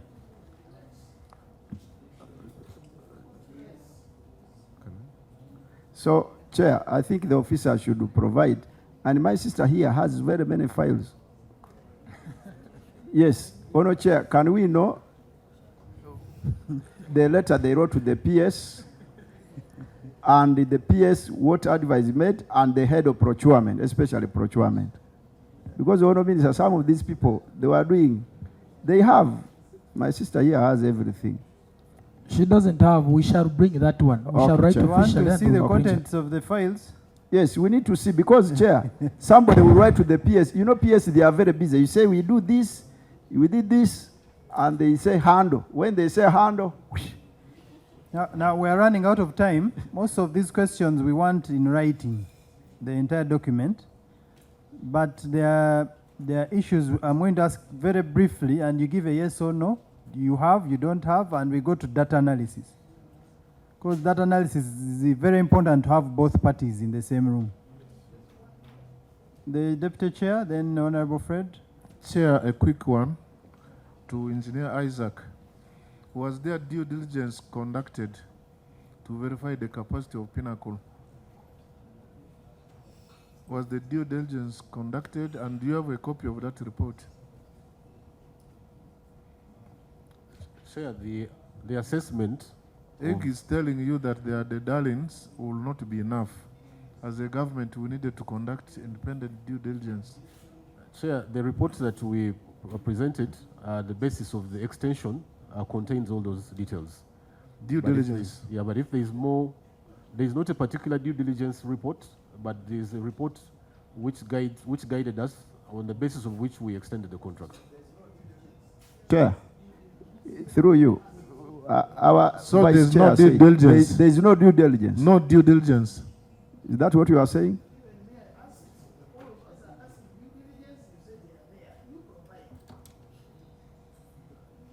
Was there due diligence on Pinnacle?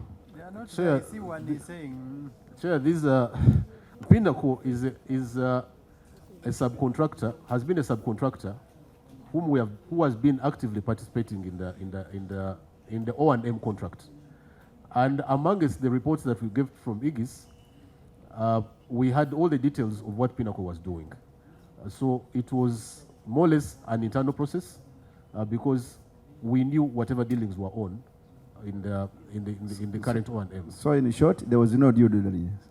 There's no particular due diligence report, but there's an assessment. Okay, what we wanted was due diligence. So it is on record, there was no due diligence. Okay, thank you. Honorable Angura. Thank you very much, Chair. Chair, I want accountability side.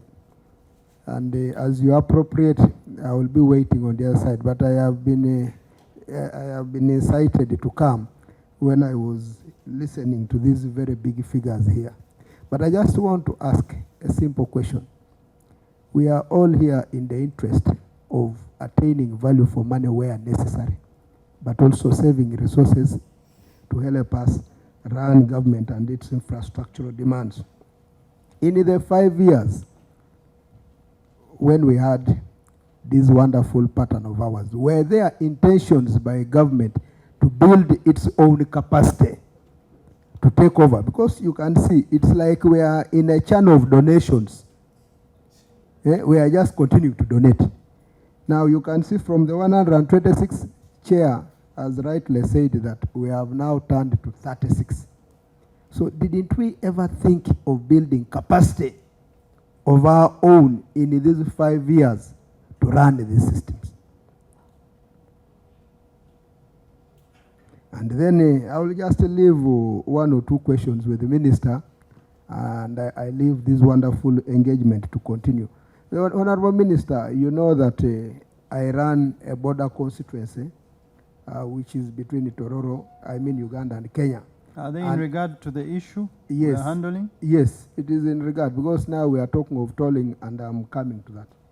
Yes, and it happens to be the main artery that this country has in relation to generating revenue. Here we are talking of revenue. We are now distributing the revenue generated, and that's Malaba. But my problem is the congestion there, the accessibility to the border. People are saying even if tomorrow you put you toll those roads, they are willing to pay in order to generate more revenue, but also to develop our infrastructure. How I wish you could stand your foot and convince His Excellency the President that tolling of roads across the country will support us build infrastructure, but also mobilize resources. You are now doing roads within the suburbs of Kampala. Now, those roads have been slowing traffic because of their nature. They have been slowing traffic. Now that when the roads get fine, what is going to happen to the main highway leading us to the central business district? What plans are there to access the central business district? If it is tolling, do it. Because even world over, we have tolls run by big nations. What plans? I am foreseeing there's going to be too much jam to access the CBD because all the suburbs will push cars in 2 minutes. Someone has reached the main road. 2 minutes, someone has reached the main road. So let's look at that, such that we are able to move on and support ourselves. Finally, in 2020, as a roads committee of Tororo, with a very wide road network, we sent a letter to your office requesting some few key roads that are linking us to other districts and are very, very highly busy roads to be taken over by the center.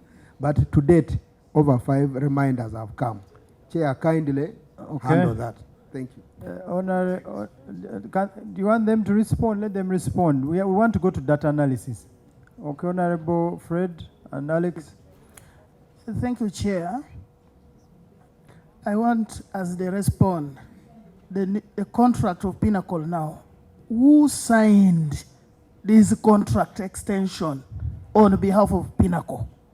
As you respond, please you give us. Because that will give us insights into who are the directors of Pinnacle. Because we could be meandering, circumlocuting around, yet every ownership of the company where the vested interest is. Then lastly, Chair, Engineer Menya mentioned here in his last presentation that Pinnacle was given an assignment. I think we have learned lawyers here. We have 2 distinct legal jargons here. You have innovation, you have assignments. These are completely different things, sir. With innovation, there are 4 features. 1, the new agreement. 2, all parties must agree. 3, the old deal dies. And then lastly, the duty moves. Now the duty moves from Igis to Pinnacle. And when the duty moves, Igis has no responsibility whatsoever after the takeover. Why is Igis here? If this was innovation. Again, you are circumlocuting that Pinnacle was given assignment.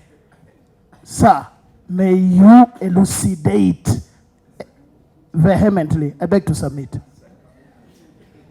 Honorable Alex. Thank you, Chair. I just have one more question. And that one more question is on the evaluation of that original contract with Aegis. You articulated very well that you had no capacity to do such works of tolling industry. So I would want to know, did you solicit for external support for evaluation of the proposals, or you did it yourself, and when you were half-baked? I want to know. You answer quickly.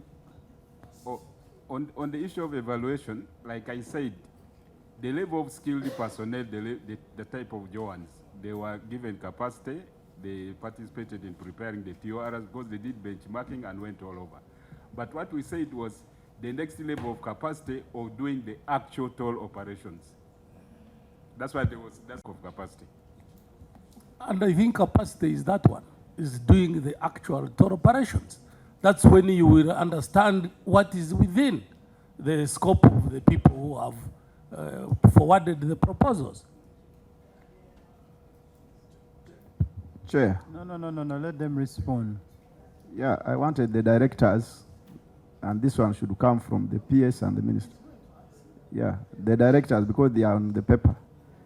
Somebody can say, well, Swaka is the chair of the committee, when the clerk and speaker knows it is Mwine Mpaka. So I want them to, yes, the directors of Pinnacle. Pinnacle? Yeah.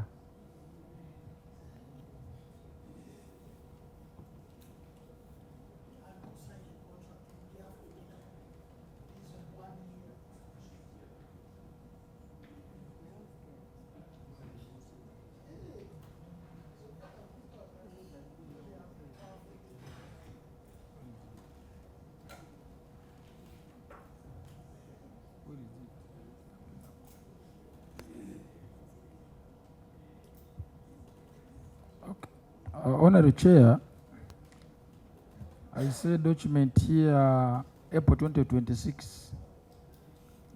It is an innovation agreement between the government of the Republic of Uganda, represented by Ministry of Works and Transport, and Aegis Road Operations, South Africa, and the Pinnacle Security Limited. According to the records available, the designated authorized representative of Pinnacle is Moses Mariamujura Masco. It's not Viarohanga, it is Moses Mariamujura Masco. That is the designated authorized representative of Pinnacle Security Limited. Then according to the records available here, as of May 2026, designated representative of Aegis Operations, the general manager is Ivan Katamba. That's what we have on record. I beg to lay this report to you to verify. Honorable Fred, you look like you are itching. The information available when you search for these companies, they are very divergent from the ones the minister has read. But for purpose of this, since it's the one who has laid, it is fine. So this creates a lacuna now, which warrants deeper investigations. Because why these things are becoming, Chair, the largest bulk of corruption is in procurement in Uganda. And why very powerful people put their hands there. And that's why when you try to investigate these things deeper, they want to crush you. I want to extend the same to marry the two with Minister, you were not there when we were interfacing with the Uganda Railway Corporations. Bwana Minister, we realized that 394 Ugandan wagons are missing. Why were they missing?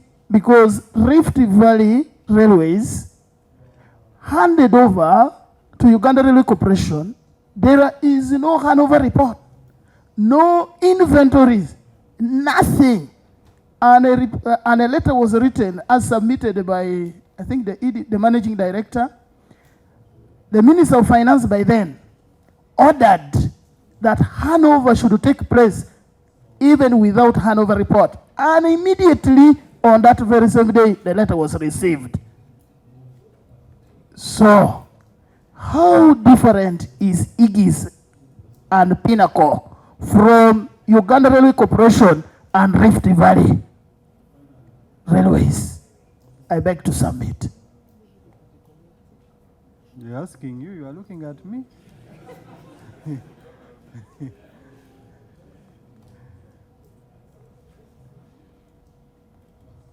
Maybe, Honorable, you come again in your question. Also, the English is complicated from you. It is making people get lost. Maybe you come back on your question.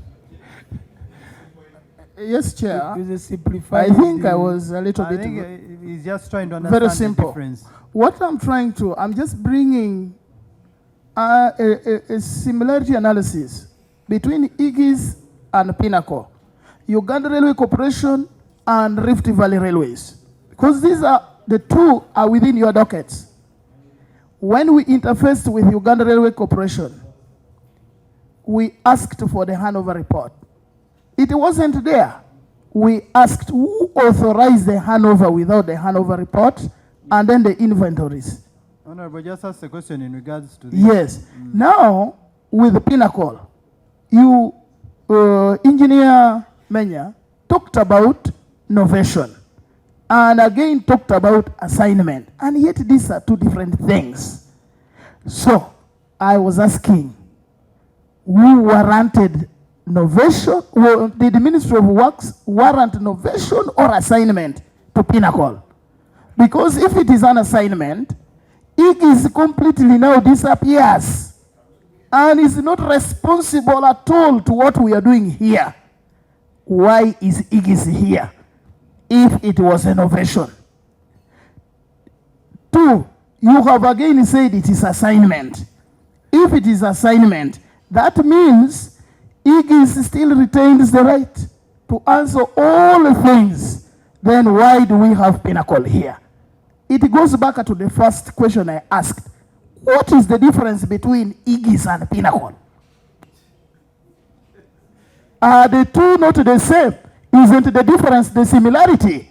I beg to submit. Honorable, ask and we go to data analysis. Thank you, Chair. Chair, out of several problems that we have experienced in the country, especially under procurement, we were forced to introduce a new form that takes us deeper to who owns the company, who are the beneficial owners of that company. If an assessment was made, can you kindly furnish the chair with the beneficial owners form, if possible, of Igis and the Pinnacle? Okay, respond.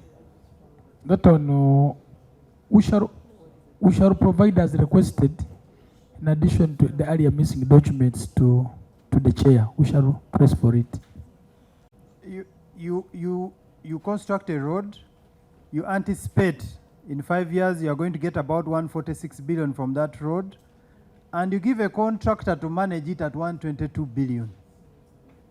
The government is taking just 20 billion. Really, it is very embarrassing. But let's go to data analysis. Pinnacle, you have your data?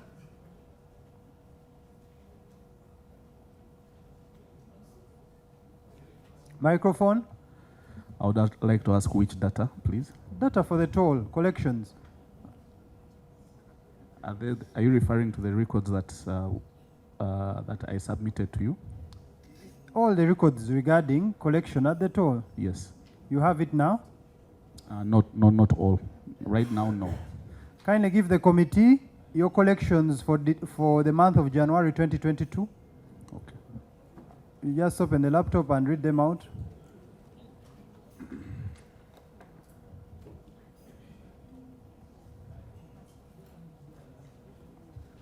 Honorable Chair, view, because you have given us data.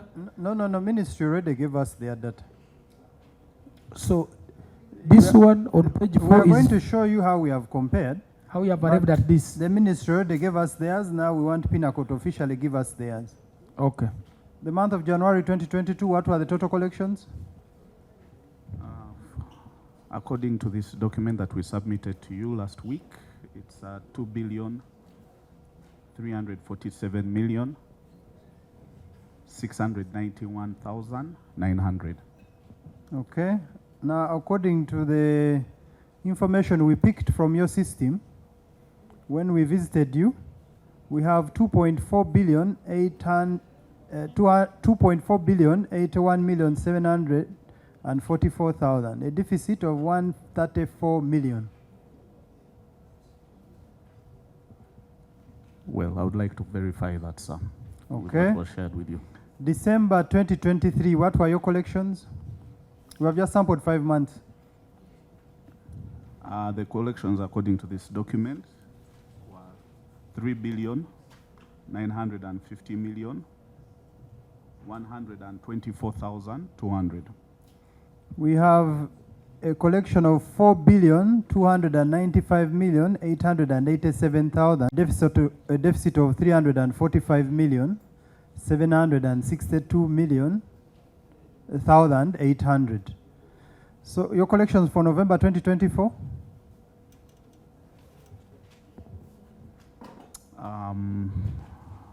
4,212,978,581. 4 billion? 4 billion? Just repeat. 212,978,581. Ministry of Works, according to the information you gave us for November 2024, what were the collections? Excuse me, that is for December 2024, not November. I believe you asked for December 2024. Okay, sorry, give us November 2024. For November 2024, it was 3,782,319,988. According to the information we picked from your internal auditor's laptop, there's a deficit of 407 million. Okay, December 2025, what were your collections? You're saying December 2025? No, I'm talking about December 2025. Yes, it's 4,413,283,646. Okay, now according to the information we got from your internal auditor, we have 4,736,740,000, a deficit of 323 million. Okay, those are just a sample. I wanted to bring it to your attention. Now, Ministry of Works, January 2022, how many vehicles used the express toll?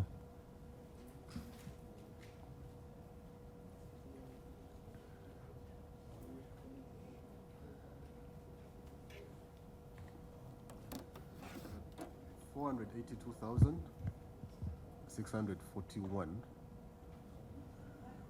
Okay. According to the number of vehicles we have established from the information we have, you have a deficit of 902 vehicles that are missing. Okay, let's go to, and this is because December 2023 is very clear. Your records are nothing. We did a sample and we realized some months actually there's no difference, it's 0%. Let's go to November 2024. How many vehicles used that express toll? It's 800,245.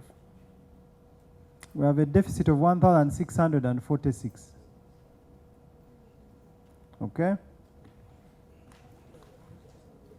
Let's go to December 2025. 924,754. We have a deficit of 22,860 vehicles. Let's go to May 2026. 846,048. May 2026, 846,048. Yeah. There's a discrepancy of 79,086 vehicles. Okay, now it takes us back to the question, what systems does the Ministry of Works have to establish the exact number of vehicles that go through that toll? Because even when we do the entire collections and compare with what you claim to have deposited, there's still a deficit of a lot of money in billions. Now, you should tell us, Pinnacle, is all the money directly banked, or maybe there's another account we don't know, just to help us be sure? Yes, Chair, all the money is banked on the account. Okay, that's for the record. Ministry of Works? Chair, I'll answer on the traffic. Chair, these are big data sets, and I would request that... We are asking you, because you told us you will verify the exact number of vehicles, there's no problem with this system, the government of Uganda is getting all their money. Now we're asking you, you who is acting on behalf of Uganda, on behalf of Ugandans, what systems are you putting in place or are in place already? They actually are in place. Don't tell us what is in the future. Sir, we have... Since 2022, what systems did you have? We have an independent traffic monitoring system, which is fully open and accessible anytime that you can pay us a visit. Where did you get the money to establish that independent system? The independent traffic monitoring system was installed, was By supplied as along in the contract by Aegis. By Aegis? Yes. So it is Aegis's system? It is a system which is independent. I am asking you as Minister of Works, in that contract, you were supposed to put measures for us to monitor the contract. Don't tell me about Aegis setting up to ensure our money is banked, our money is collected, the number of cars are verified. Chair, one is the independent traffic monitoring system, which owned is, by Aegis, which is a system supplied by Aegis but used by the ministry. That's number one. Two, do you have technical personnel manning that system of Ministry of Works? Chair, we have IT support. Are they staff of Ministry of Works? Yes. Working with Aegis? Not working with Aegis. They go there to just check on the system. Chair, we access that system even remotely. Even in this room, if you wanted to see what's happening at the toll plazas, the IT person can log in and see what is happening on the toll plazas. Okay. If you had been monitoring, when the lady next to you did an investigation, you should have picked, because from her report she has also realized that there are cars going through and are not paying. She has further established that there's money that is not being remitted. If you are owning that system or in charge of supervision of that system, where have you been all this time? Sorry, Chair, I would like to clarify that there are two systems. There is a tolling system, which is actually the one that operationalizes tolling. There is the independent traffic and revenue monitoring system, which is managed by the Ministry of Works and Transport. Now, that report... Supplied by Aegis. Understood. That report that you are privy to was instructed by, of course, our PS to check the tolling system, not the independent traffic monitoring system. You see, it's when, interlinked. Yes. If I can know the number of vehicles, I will know the amount of money. Yes. So you don't say they are different. Now I want you to tell us what you have been doing. Okay. As part of the measures from the contract, which are already prescribed in the contract, every amount that is discrepancy between the tolling system and the independent traffic monitoring system is recovered from Aegis. We have actually given Aegis a demand note before of about 80 million, which we recovered from Aegis. And moving forward, after we gave them that demand note, Aegis put up stronger financial controls to ensure that the money collected is recovered, they self-report themselves whenever there's a misclassification. That report clearly indicated that the transactions recorded from the tolling system were equivalent to the video footage. But it also explained that there were some discrepancies, largely from misclassifications. And there is proof that when a misclassification is identified, Aegis banks that money. If you check the statements, there are indications of when Aegis has banked money from misclassifications. So the ministry has put in place stringent controls with regards to toll revenue management.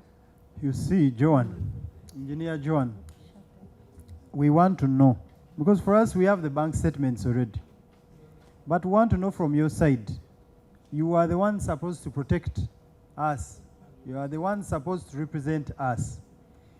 What system do you have in place to ensure all our money is deposited? You said you are monitoring and everything, but now it has come to our attention, you rely on their data from the software and systems internal, you call it internal monitoring system that they set up. We want to know you as a ministry independently. Because who audits the company that is collecting for us? You are engineers. Who audits the company?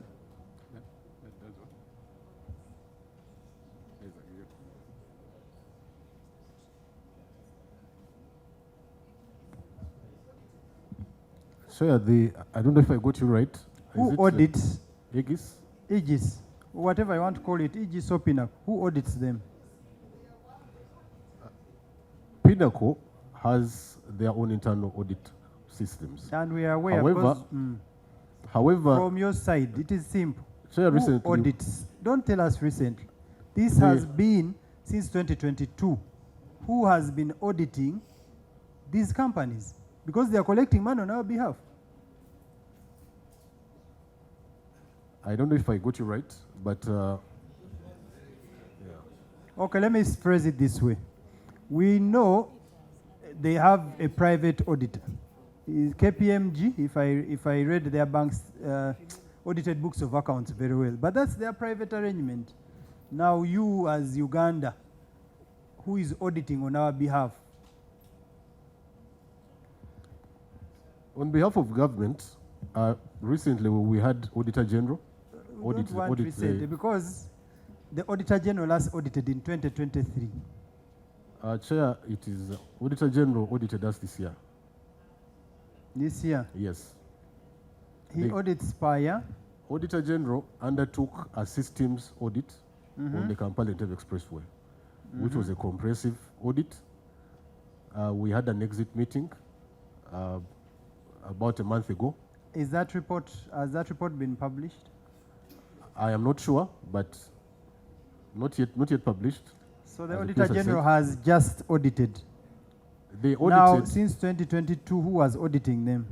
They audited an entire period from the beginning of the tolling operations to the date they came. Okay. Yeah. If at all he has come in and he has audited now, of which a report has not yet come out, you as Minister of Works since 2022 when you issued these contracts, who has been auditing them to make sure the money through that period you have even renewed, meaning you are satisfied, but you actually don't have an audited report to prove that our money has been going to the bank?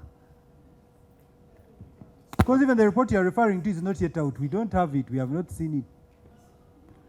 Honorable Chair, like the Minister said, that indeed when RAPEX happened and we transitioned, we accept that we inherited some challenges and we are ready to be guided. But that is no, yes. Don't insult our intelligence. That is the project manager. He has been saying this is a very good project, they are banking for us our money. So we are asking him on behalf of Uganda. Chair, like I said earlier, I've been project manager since May last year. So there is someone else. Within that year, I actually triggered the report that you have, the 30-day revenue check. Why? Did you suspect anything? No, I wanted to be sure of what I'm managing as a person.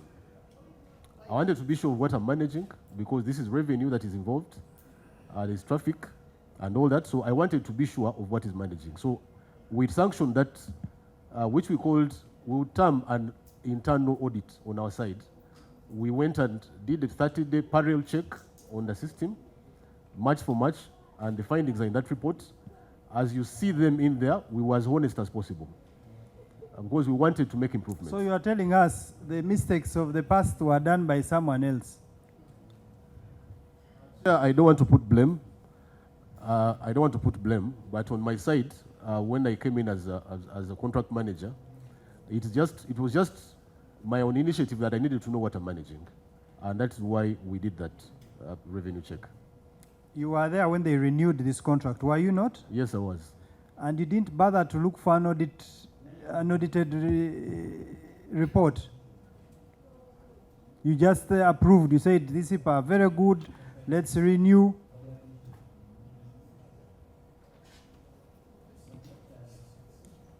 So yeah, we did an evaluation. Because for us to know our money has been banked, there must be an audited report. So you just renewed based on, okay, the road, the toll is working. Chair, after the revenue check that we undertook, which results you have with you, you will notice that the discrepancy which is there is misclassification, which is a system challenge. However, the number of records that are recorded in there are equivalent to what we counted. So the system challenges, as were guided by the Honorable Minister, are things that we are going to improve going forward. But on my side, as the contract manager, from the 30-day check that I undertook, I was satisfied that what we found within that month was actually equivalent. Who gave you the data you used to evaluate? Where did you get this data? We had access to the system on a daily. We were there present, working alongside Aegis for 30 days within the toll booth and I want to bring it to your attention that we also went and had access to that system. But this time from the internal audit. And with the help of CID and in the company of some members, we also retrieved data, which I believe is more or less true.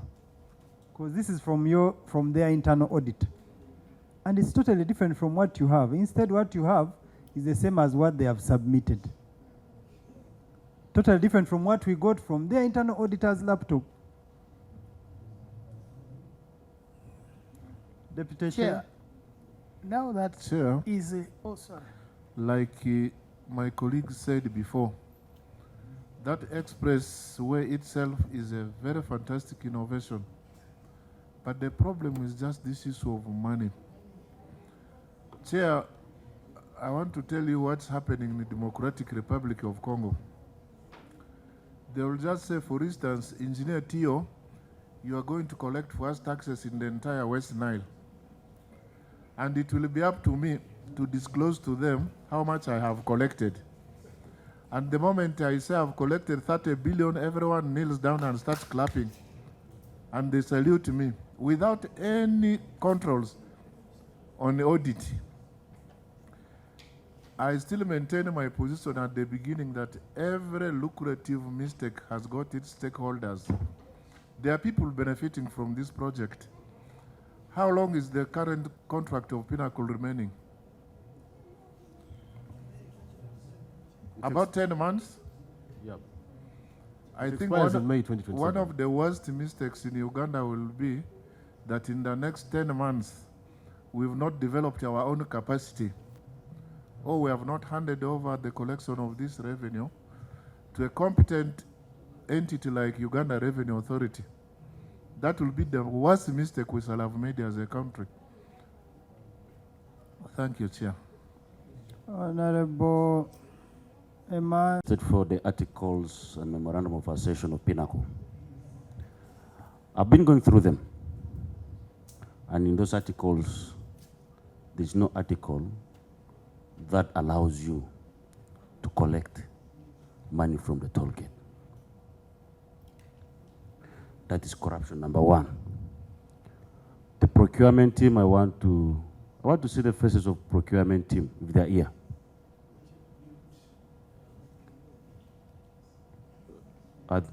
They are not here because they are corrupt. Honorable, that's your conclusion? Number two. Hours will be made in Number the report. two. I will ask for the experience of Pinnacle, because that's the basis of getting the project. So that means you did not meet the criteria.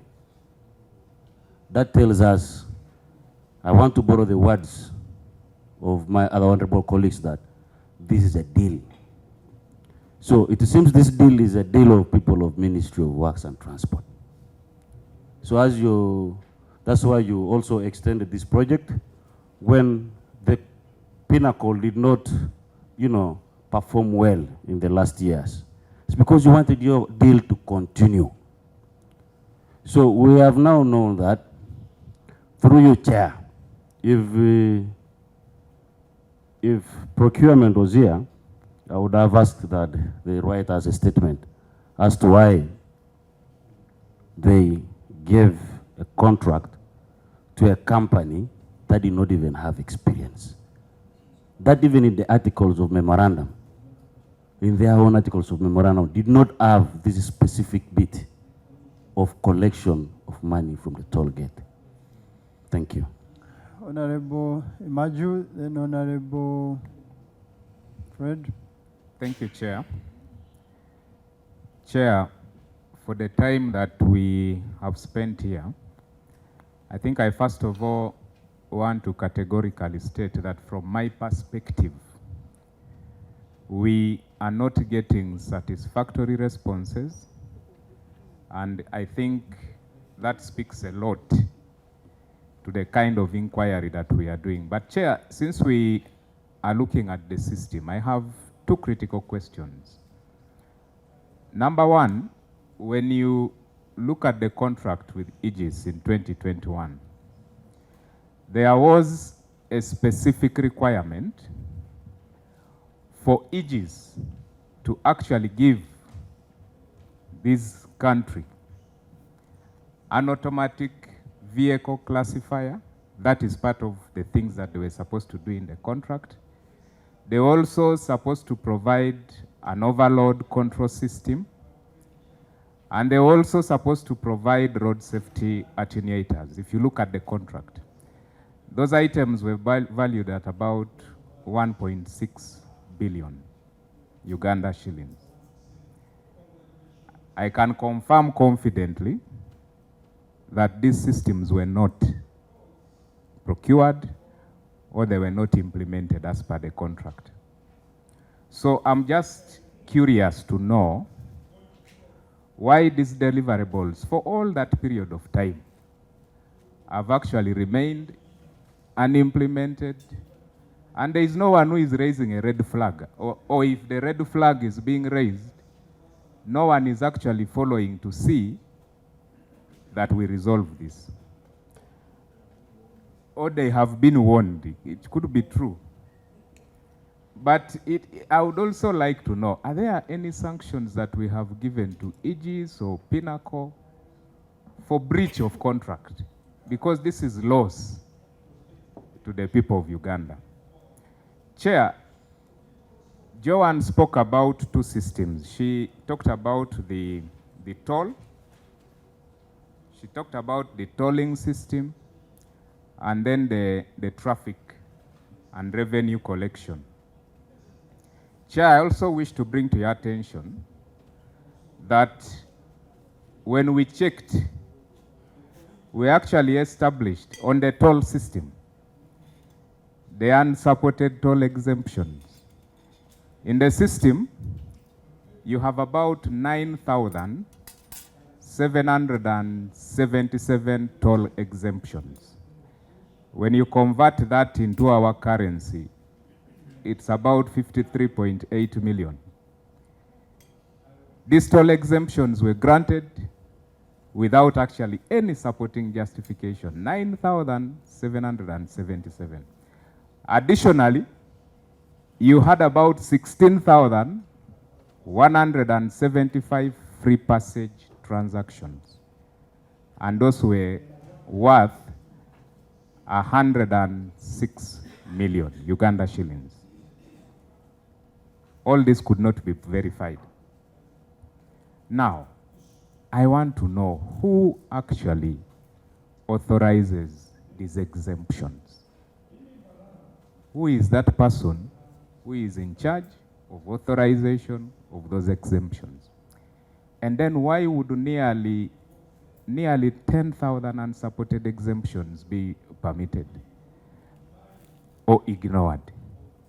Chair, I beg to submit. There are so many questions, but we will go according to the subject matter of the discussions we are having. I submit. Just some information. When we asked them during our visit with some members here, there was a month where they had about 4,000 exemptions.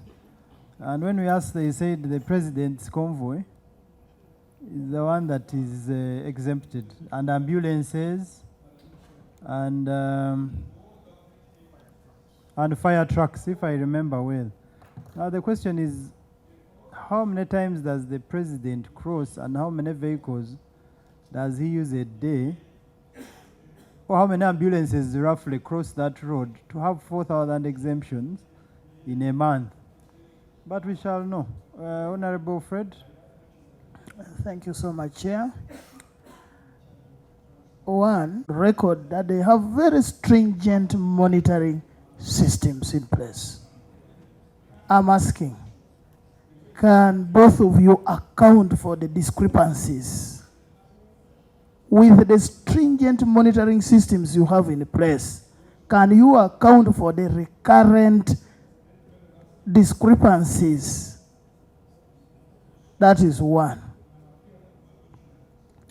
Then the second one is on Iggy's Pinnacle, which is now Pinnacle Iggy's.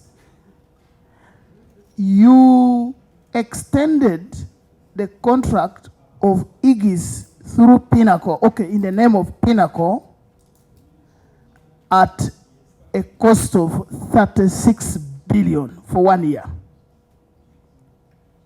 Yet in the previous 5 years that the contract of Pinnacle ran through, it was 24 billion per year.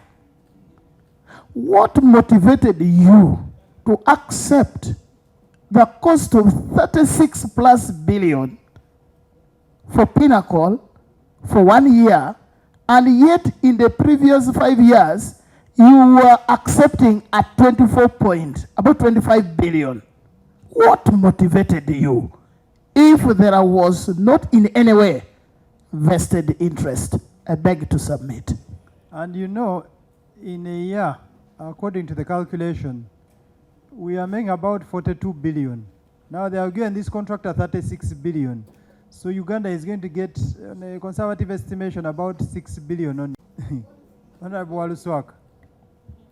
Honour Chair, every contract usually has a performance report. May I know from the minister, now the PS is in charge, whether, because I wanted a presentation from English, I'll also want, because I have questions for them, whether for the 5 years they have a minimum of 5 reports, at least yearly performance reports. Because this is a big project, Honour Chair. It is supposed to be a minimum, I think, quarterly. Whether you have quarterly performance reports from English, and also whether the project managers have the 5 or the quarterly performance reports to the respective accounting officers. Finally, Chair, this contract was signed at 36 billion. May we know, how did you derive at the 36 billion?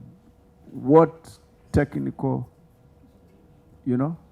technique did you come up to have the 36 billion? This is what we want to know. How did they arrive at the 36? Yeah, because Igis is international, is from France, even consultants fly. But now Pinnacle, which comes from whether Butaleja, they come, walk, and their cost is high. Because Igis puts in the dollar exchange, those losses. I know you are laughing, and in our culture, when you cross the Nile, you talk the truth. Even this man here, Menya. So, Honour Chair, can we know how they derived at that? We are trying to help the country. And Chair... And the 122, how they got to it? Yeah, how they got to it. As someone who caters for interests of PLOU, members, especially technical officers, usually when I talk about PLOU, don't laugh because we are in charge of the country. Can we know how this money, because Chair, this money, if it is brought genuinely and it goes to the national coffers. Let them explain. Okay, Chair. So you can explain, but also, since you say you have been monitoring, because we have the growth of the number of users of that express, even when it's reflected in the collections, from about 20 something billion to 30 to 40. But when you look at the growth, the number of vehicles has now, the growth has dropped. If you have already done that analysis, because for us we have done it. So have the cars reduced on the express? Have they got an alternative route? Because the growth was high, but now the growth has stopped. It is now declining. So people are no longer buying cars. You explain. Honorable Emma, you have something? Yep. Thank you. During our visit for all the 274 applicant users, we discovered that your passwords never expire. This weakness undermines accountability because actions cannot always be attributed to specific individuals and increase cyber security risks. Question: why were the generic accounts allowed on a government revenue system? Why do all the user passwords never expire? Who approved the security configurations? Have there been any unauthorized system access incidents? What corrective action have you taken on that? Number two, allow me, Chair, to raise my second concern as I summarize.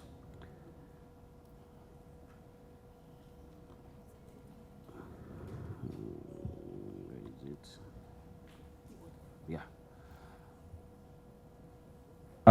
My second one is that we discovered that that day there are only about 500 records that can be exported at a time,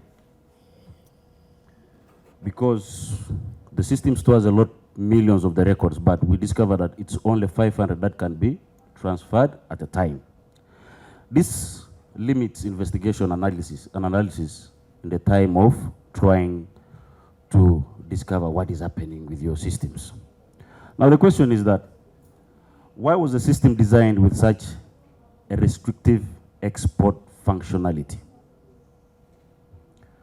Does this limitation affect the oversight and our investigation? Because maybe you're trying to hide some things you don't want us to see.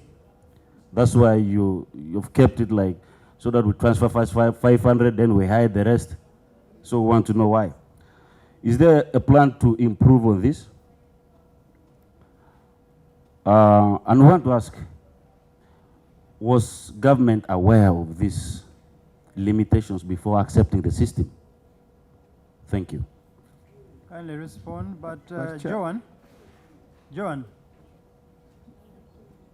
during your private analysis by class.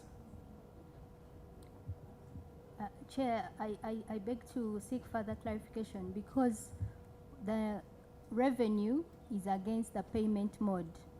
So the number of vehicles can be 50, but if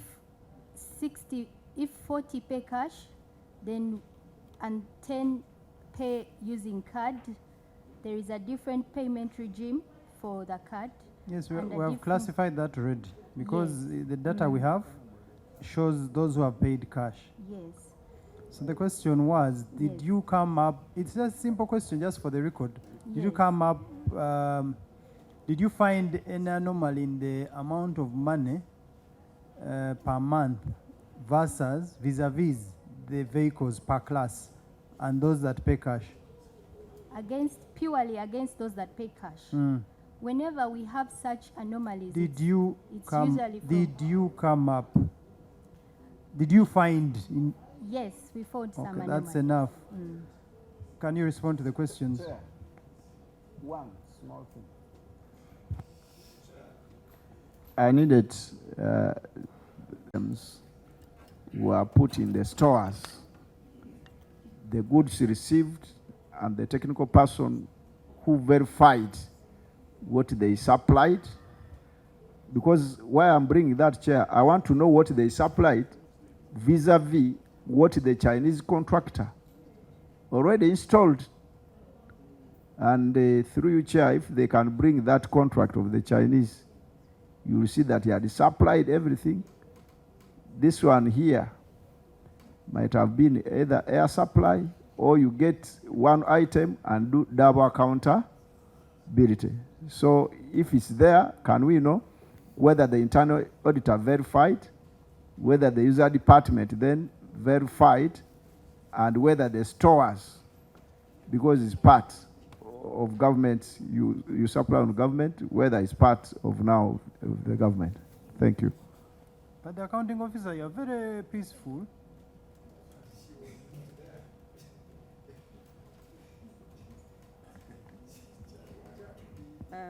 Chair, I carried these technical people to explain these technical issues. But the one thing that I request Is this the microphone committee, on? yes. Okay. Chair, You are speaking peacefully as well. We are doing our best to improve this system. We've even appointed an accountant, she's here, who now does daily reconciliations. She's there, Rowena. Where is Rowena? So, Chair, we are trying to improve these systems. We acknowledge there are gaps, which our own report has pointed out, and those are the gaps that we are trying to close. But we have also indicated that from all these, we are going to now advertise for this contract with new terms. That is what we are doing. And Chair, we assure you that by the time this contract ends, we would have advertised and gotten a better deal than what we have. So we are doing our best, Chair, to improve on our systems.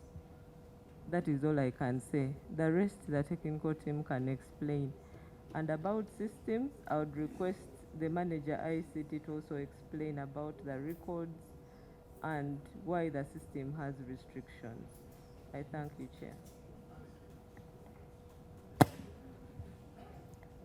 Chair, clarification maybe before. Clarification. Thank you very much.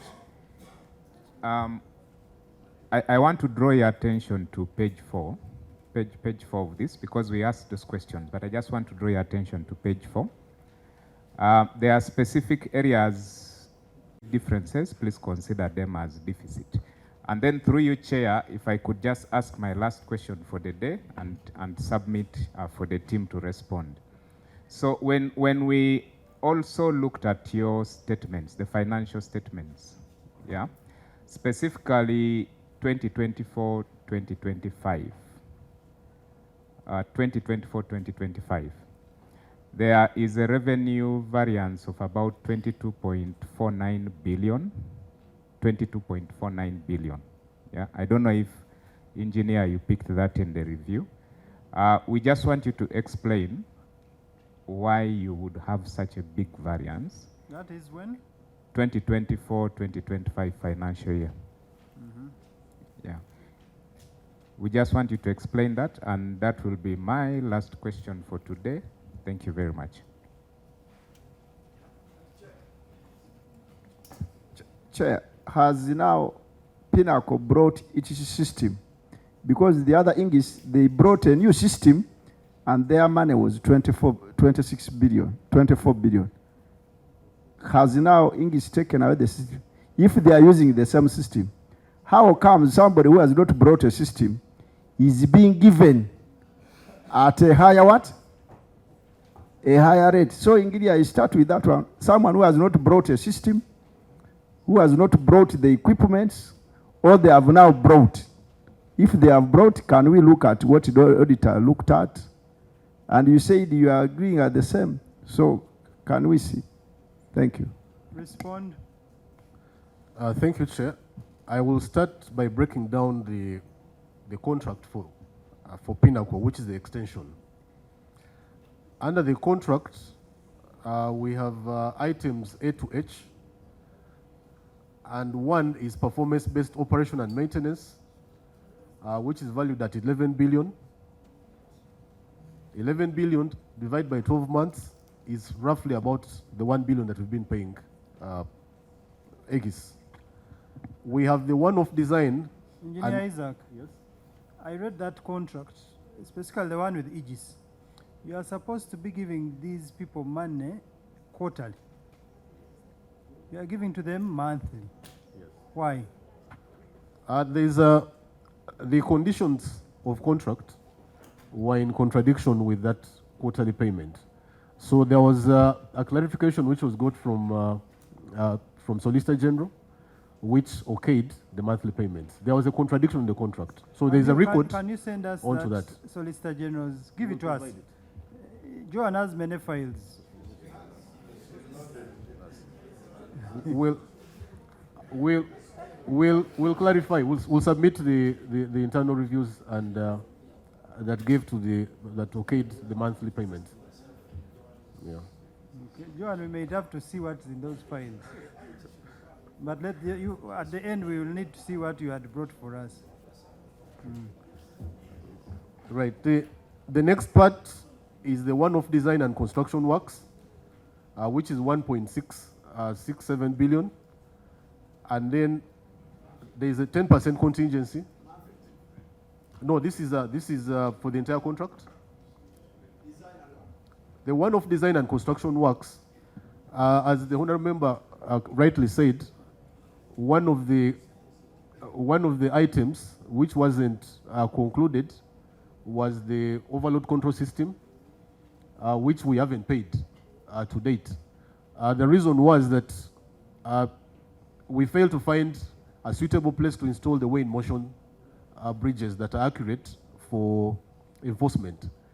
So we've decided to go static. It's the reason we haven't paid this money. 10% contingency on the above, which is 2.35 billion. At measured road maintenance works. Now, at measured road maintenance works, you realize that the Entebbe Expressway is not fully fenced off. Of recent, we've started getting stray animals, some people daring to cross. You should have seen ex-posts. And we intend to open the boundaries of the expressway and then continue the fencing all through. So part of it is here. Secondly, this also covers the physical damage due to accidents of the guardrails and the lighting. That needs replacement, otherwise the expressway would get dark. Improvement of road safety signages, plus a host of other admeasured works that improve the performance of the road. Then E and F, the 1.2 billion and the 3 billion is the contingency amount, and then a physical contingency, and the other one is a price variation. Price variation is only on the admeasured works. We don't have a price variation on the performance-based operations. They are fixed lump sum, and they've been fixed ever since 2021, despite the changes in the market dynamics. And then lastly, there is a VAT component, which is 18%, which is 5.5 billion. So the 36 billion is an outstanding amount from what we had paid Aegis at the time. And there is no guarantee, which is a question, to answer the question that was put to us, that we probably owe Aegis 67 billion. We do not. This is a performance-based contract. It is paid as you perform. So there is no guarantee that this 36 billion is going to be spent within the next 10 months. It has its own accounting centers here that as we spend according to performance. Just like we manage the five years and we never exhausted the 122 billion. That, Chair, that is the clarification on the 36 billion.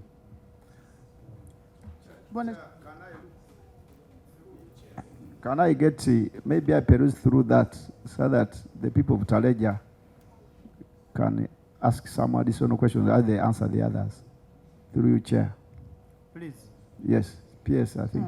And Honour Chair, as he gets to another, it is now. It will look like Aegis now said, we have mentored a child here. He's called Pinnacle. I highly recommend the new child for you for adoption. Therefore, there was no need for due diligence. They just pressed enter and the contract was produced. Honorable Alex, lastly, then. In addition, do you see at this rate, do you see yourselves going to pay off this loan in the next 30 years? Actually now 25, when you are creating expenses on daily basis. Thank you.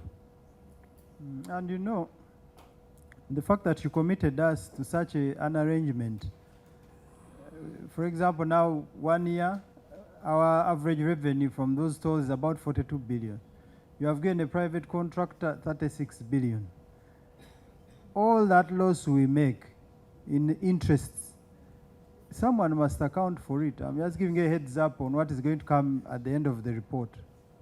You can answer the questions. Chair, I just reiterate that the 36 billion is not an expenditure of 1 year. In our report, the annual report that we shall present a copy, we have the summarized expenditure per year. And what was the total sum of the contract for 1 year? The contract is 5 years, Chair. No, the renewed one. The renewed one. For 1 year. It's a performance-based contract. Total sum of how much? It is 36 billion. Okay. Yeah. You can proceed. Okay. Maybe to give the assurance that we made a total revenue projection where we indicated the projected revenue. And like we said, right now we stand at 28% what we are spending on maintaining the road compared to what we are collecting. What was your projected revenue? Chair, we will have that. For this 1 year, before you gave out this 36 billion, what was your projected revenue? Based on the performance of last year we generated 47 billion for the entire year.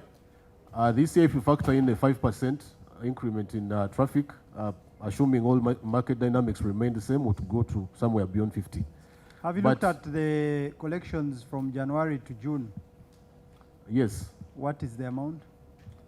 The total, I don't have it offhand. It's somewhere in the reports, but we'll provide it. Chair. January to June is 22 billion so far. Exactly. Yeah. And you are projecting how much? Chair, we have peak times where we get this, where revenue increases. Yes, we have seen the graph. That is December. Yeah. This year had the challenge. If you remember, January was one of those months where movement was restricted. That affected us. Okay, let's base on the 2 years. What was your total collection last year? It's in the same range, nevertheless. And that January didn't have challenges. 2025 was 47 billion. Chair, on the document which the officer gave me, I was trying to get guidance from the clerk. Chair, it is what? It's 5 years. Okay. Honourable Chair, this document, is this the original? Is this your original? That's a copy, but it's not different from the original. That was part of, it was part of the innovation that split it. So but we shall, we shall submit. Is it the original? No, it's not. Okay. Because, Chair, the document is submitting here. It's not even signed. Nobody can own it. Even I was asking the clerk, maybe you take, because I have questions, because tomorrow... You ask the questions as they sign.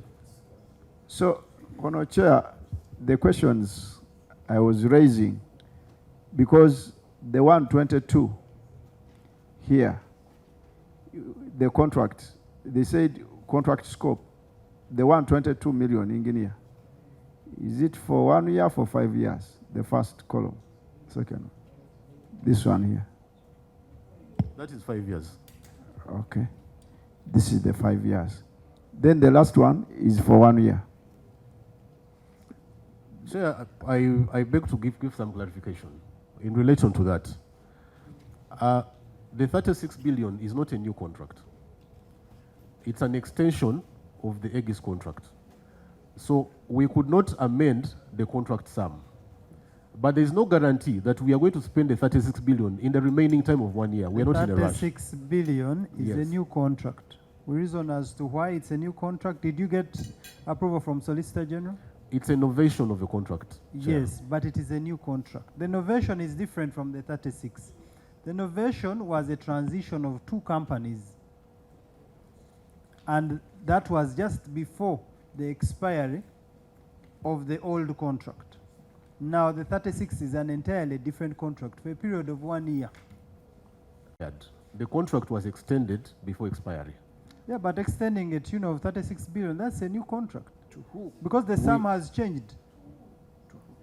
Okay, explain to us. Let's assume we are not following you. If it is an extension, how did the amount, the figures, how did you come to 36? Sir, let me give you your document. I have a soft copy through the chair so that you refer. The document which is attached there, the 36 billion is an outstanding amount on the 122 billion contract.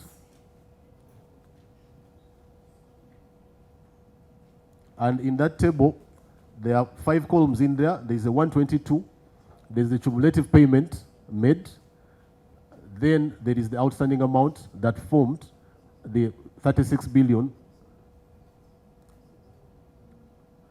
And that's the clarification. So, Honourable Chair, from what he is saying, the 122 was for 5 years. But by the end of 5 years, you had not paid the 36.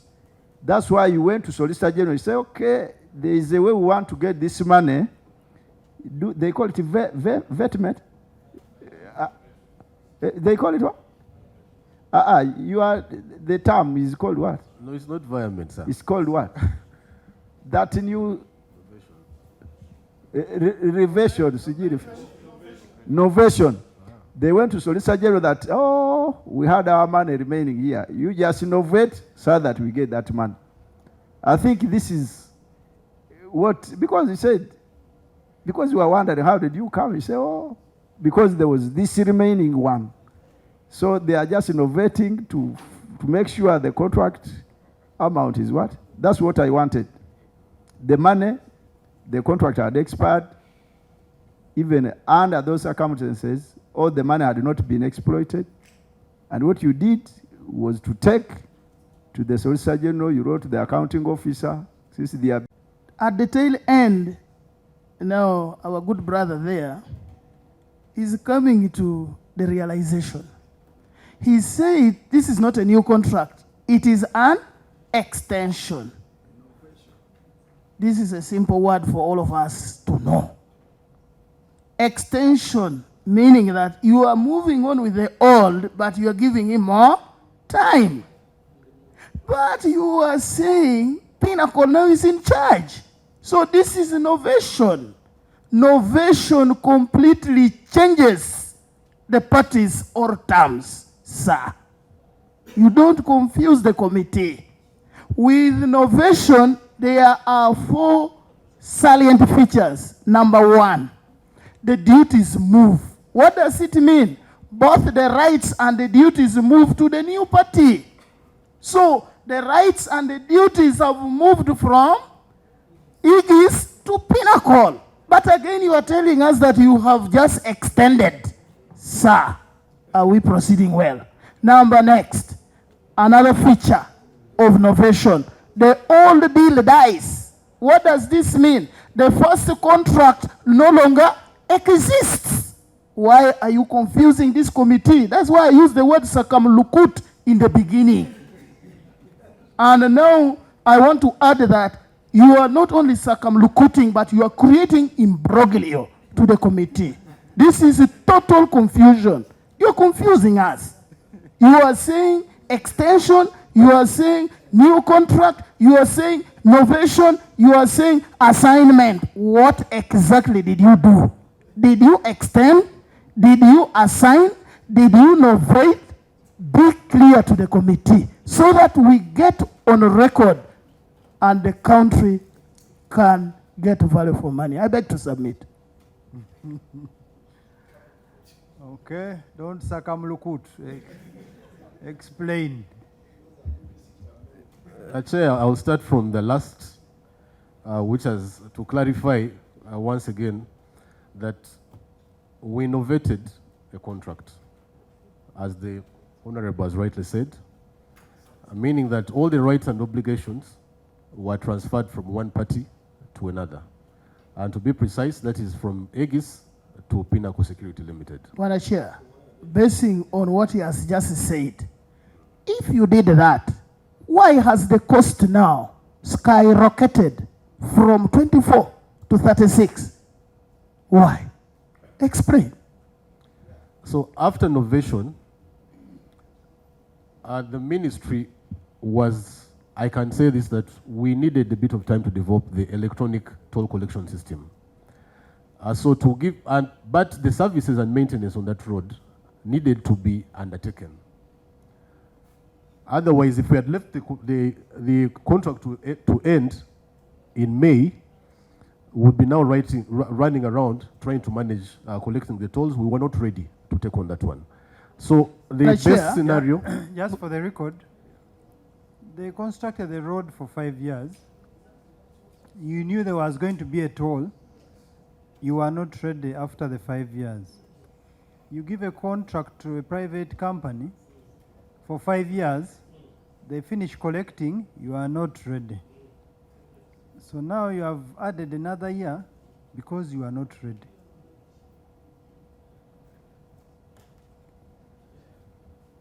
Chair, the contract provided for extension. It's not a clause that we introduced No, those were your words. the other day. Those were your words. We were not ready. Yeah, but the contract provided for extension of the O&M. And there are several circumstances that could lead to extension of a contract.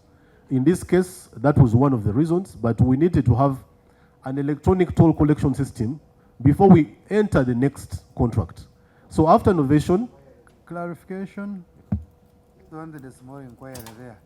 Now, if it was an extension and Aegis was still there, why didn't he extend that one of Aegis, which was at 24, instead of bringing Pinnacle of 36?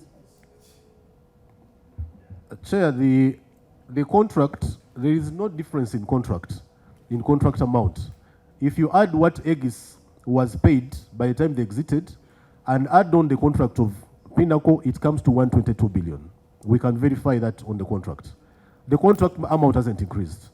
So what they are telling you is they carried the entire balance into a new arrangement. That's what is. Isn't that what you have said? Yes. And also, Chair, maybe. Chair, then why can't they be clear and tell us that there is no difference between Pinnacle and Aegis?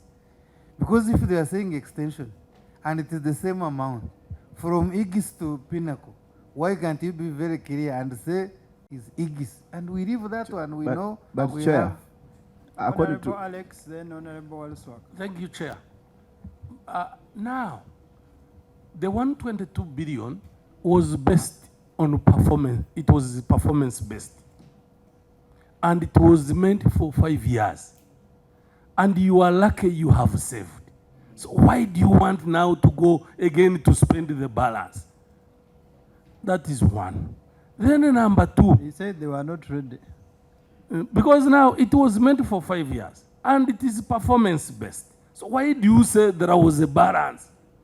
Did you have that money kept somewhere that it is meant for, or it is taxpayers' money coming every year? And it's not a guarantee that it must be spent.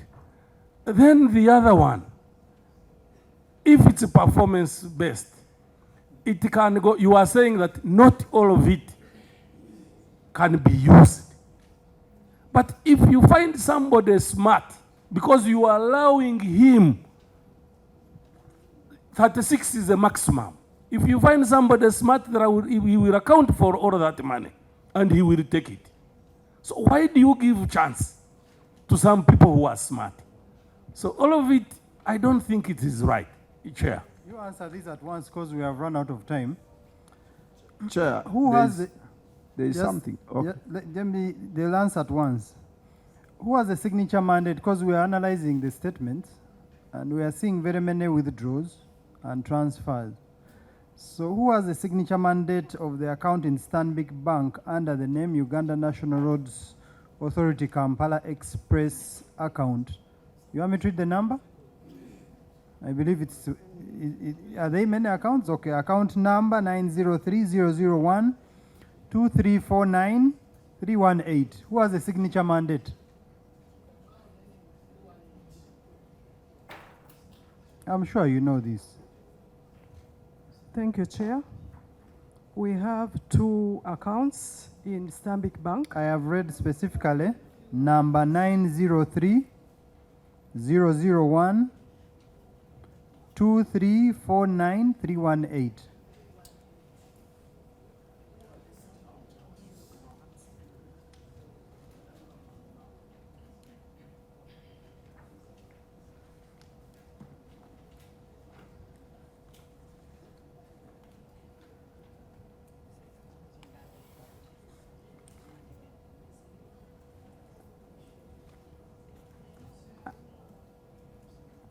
Chair, through the acting permanent secretary, the principal signatories to this account is the PS.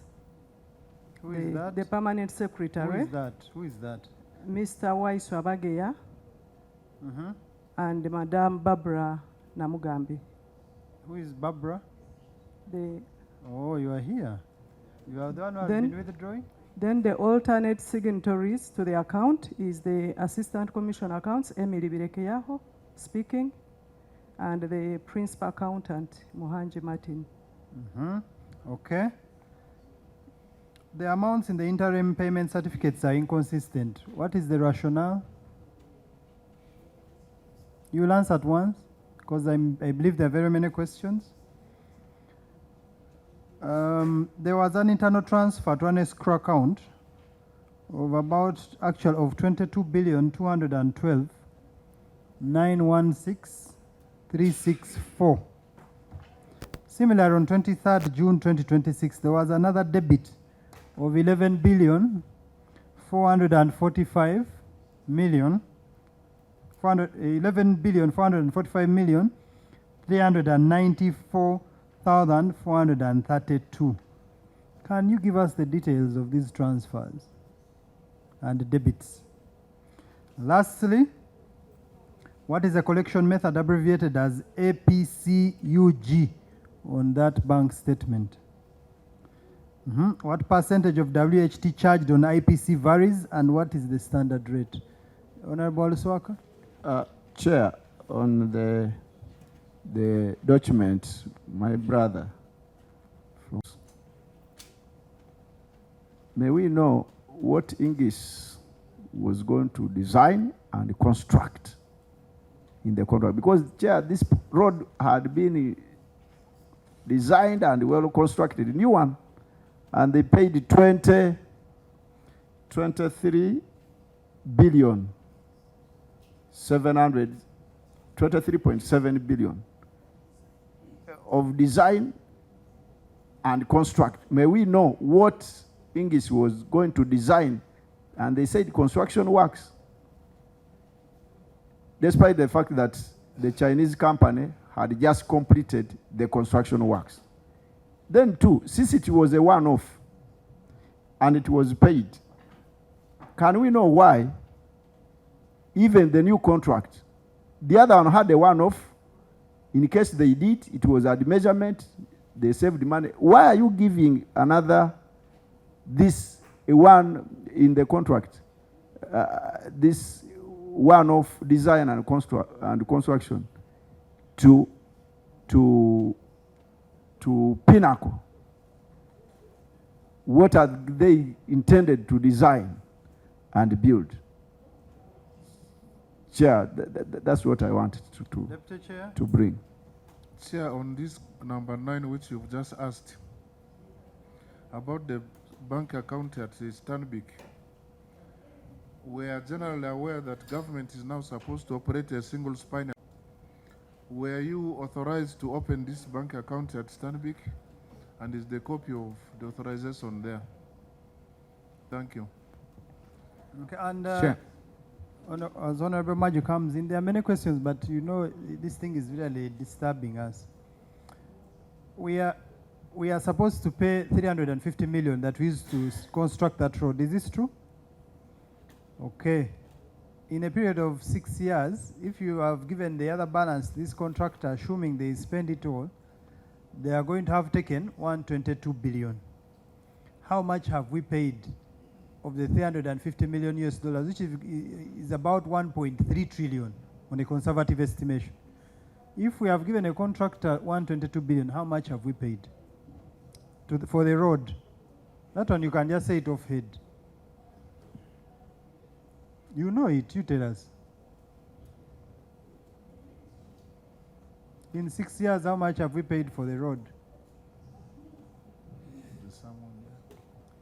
Honorable Chair and members, I do not have the figure off head, but we can provide that. No. You know, because you are managing, and for you are even a signatory. You know how much you have been transferring. So you tell us, in 6 years, we have given a private contractor 122, but of the 1.2 trillion we spent on constructing the road, we have paid only this amount.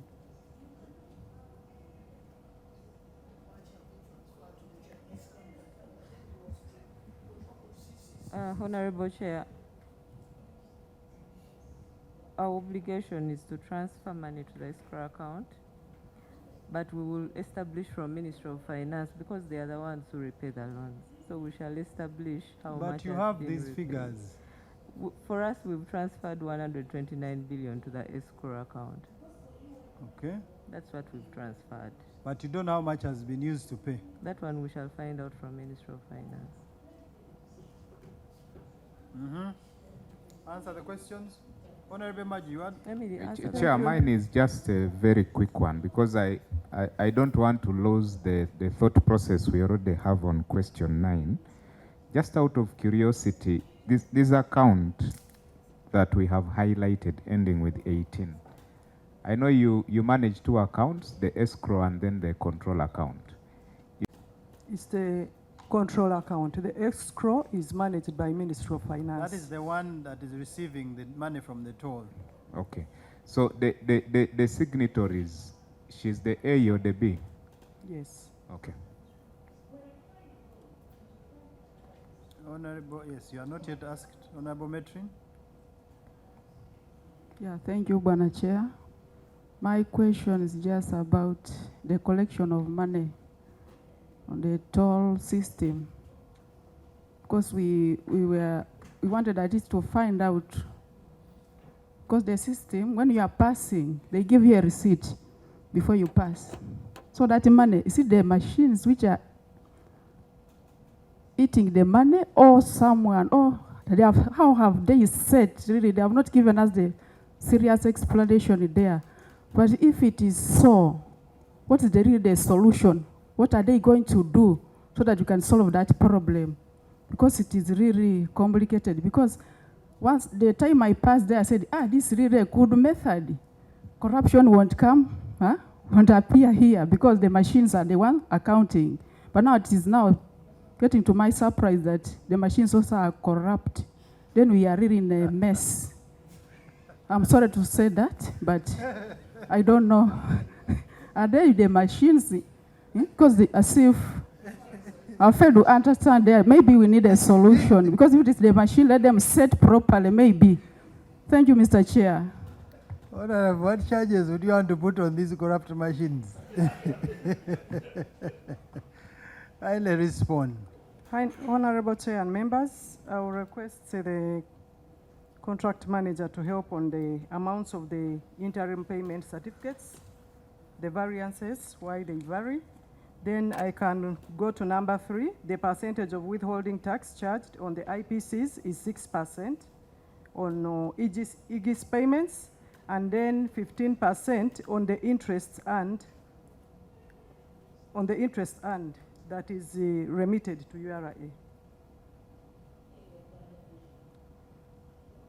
Then the collection method abbreviated as APCU, that is the collection, the revenues collected from Airtel. Then on the transactions, Honorable Chair, any abbreviation starting with the APCU cannot mean collection. Cannot mean collection something. You first explain it well. That abbreviation. The abbreviation relates to the collections made through Airtel service provider. Yes. What is it? What is APCUG in full? Oh, you found it there. You just found it there. You don't understand it also. No. No, but I was told it is there. Another signatory is here, who is the acting accounting officer. What is APCUG? Honorable Chair, we were told that it was used to refer to Airtel collections. So we did not get the full name. It was just referring to collections from Airtel money. Okay. It gives some clue. A can stand for Airtel. Honorable Chair and the members, the transactions that appeared on the bank statement on the 5th of May and 23rd of May relate to the transfers from the control account to the escrow account towards the loan repayments. Okay. And the authorization of opening the commercial bank accounts, we request that you allow us to go and, because these were accounts that were transferred from former UNRA to Ministry of Works, we request that you allow us to go and get this information that allowed the authorization of these bank accounts. Thank you. How soon can you submit those authorizations?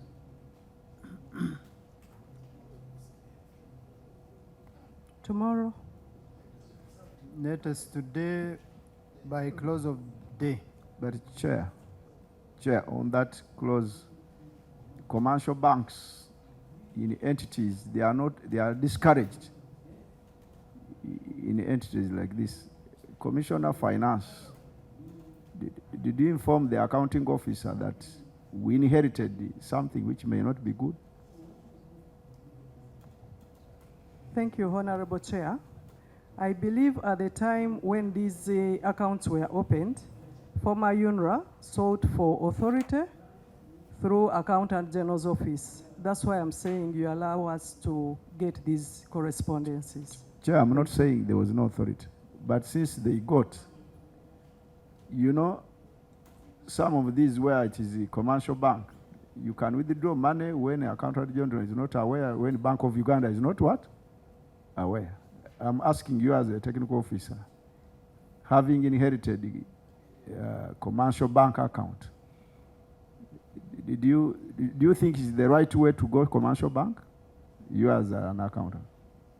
If not, did you notify the accounting officer that we got this, but I wish we could go revert back? Did you notify the accounting officer ever since you reverted? Or is it the best way to do commercial banks?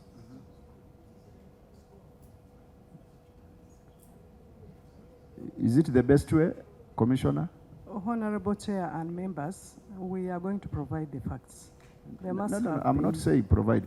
Is it the best way to go commercial in a friendly way? From your technical... Yes, is it the best way to go commercial point of banking? view and expertise in finance, they're asking you for your opinion. Is it a better way to go commercial like that? I think it depends on circumstances. I mean, in this circumstance of yours, of works, which you understand as a commissioner, because PS is very busy. Technical officers, I'm asking for your technical.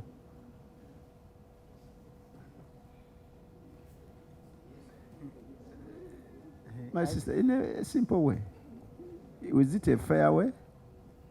I don't have an answer.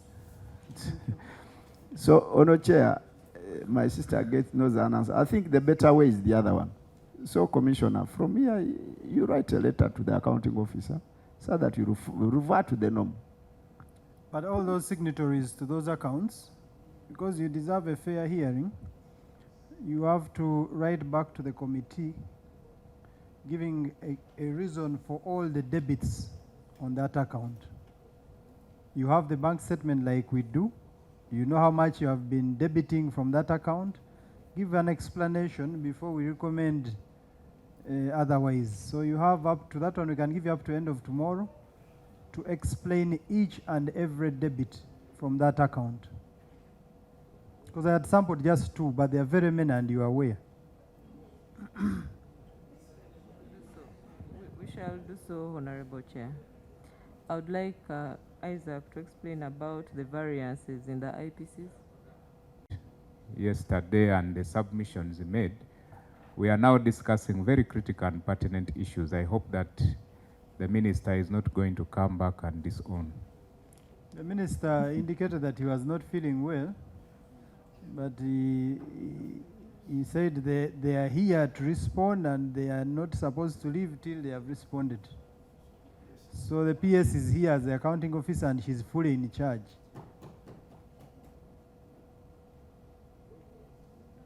You respond to the questions. There were many questions. Chair, I'll start with the inconsistencies in the IPCs. The nature of the contract is that it is performance-based, meaning that we assess the performance of the contractor monthly before we certify what is due to him. And there is no performance. It would have been a red flag if the performance was very consistent in a performance-based contract. But the inconsistencies are because of the various changes. Sometimes you've passed there and found some sections are not lit. When there are lights that are off, we deduct money. So we have KPIs in the contract that we measure every year through a formal inspection. That formal inspection is sanctioned by us, and we go and do a joint verification of what the contractor submitted, and then we apply deductions. One of the deductions that we have been applying consistently is the overload control system, which needed an overhaul, and because it wasn't functioning, we could not pay that monthly performance amount of money, which totals to about 55 million. Then the other ones that vary is due to the cleanness, signage, damaged guardrails that are not yet fixed, plus a host of other KPIs. So that's the reason for the inconsistent IPCs, and they vary in that nature. The other one, which I needed to clarify, is the 1.6 billion, which has been noted to have been transferred into the next phase. That 1.6 billion has never been paid because it was related to installation of weigh-in-motion bridges. As earlier explained, towards the toll plazas, to install weigh-in-motion bridges, you need a flat gradient. But if you notice, towards the toll plazas, there is no flat gradient. So getting a place where to install those weigh-in-motion bridges was a challenge. So what we've decided to do is we need to enforce absolute control on the Kampala-Entebbe Expressway. So we left that money in there so that we can activate the fixed-way bridges and also probably install a weigh-in-motion bridge on the northern bypass, which is a little flat, to control the loads that are going on to the Entebbe Expressway. So that is the 1.6 billion which is appearing there.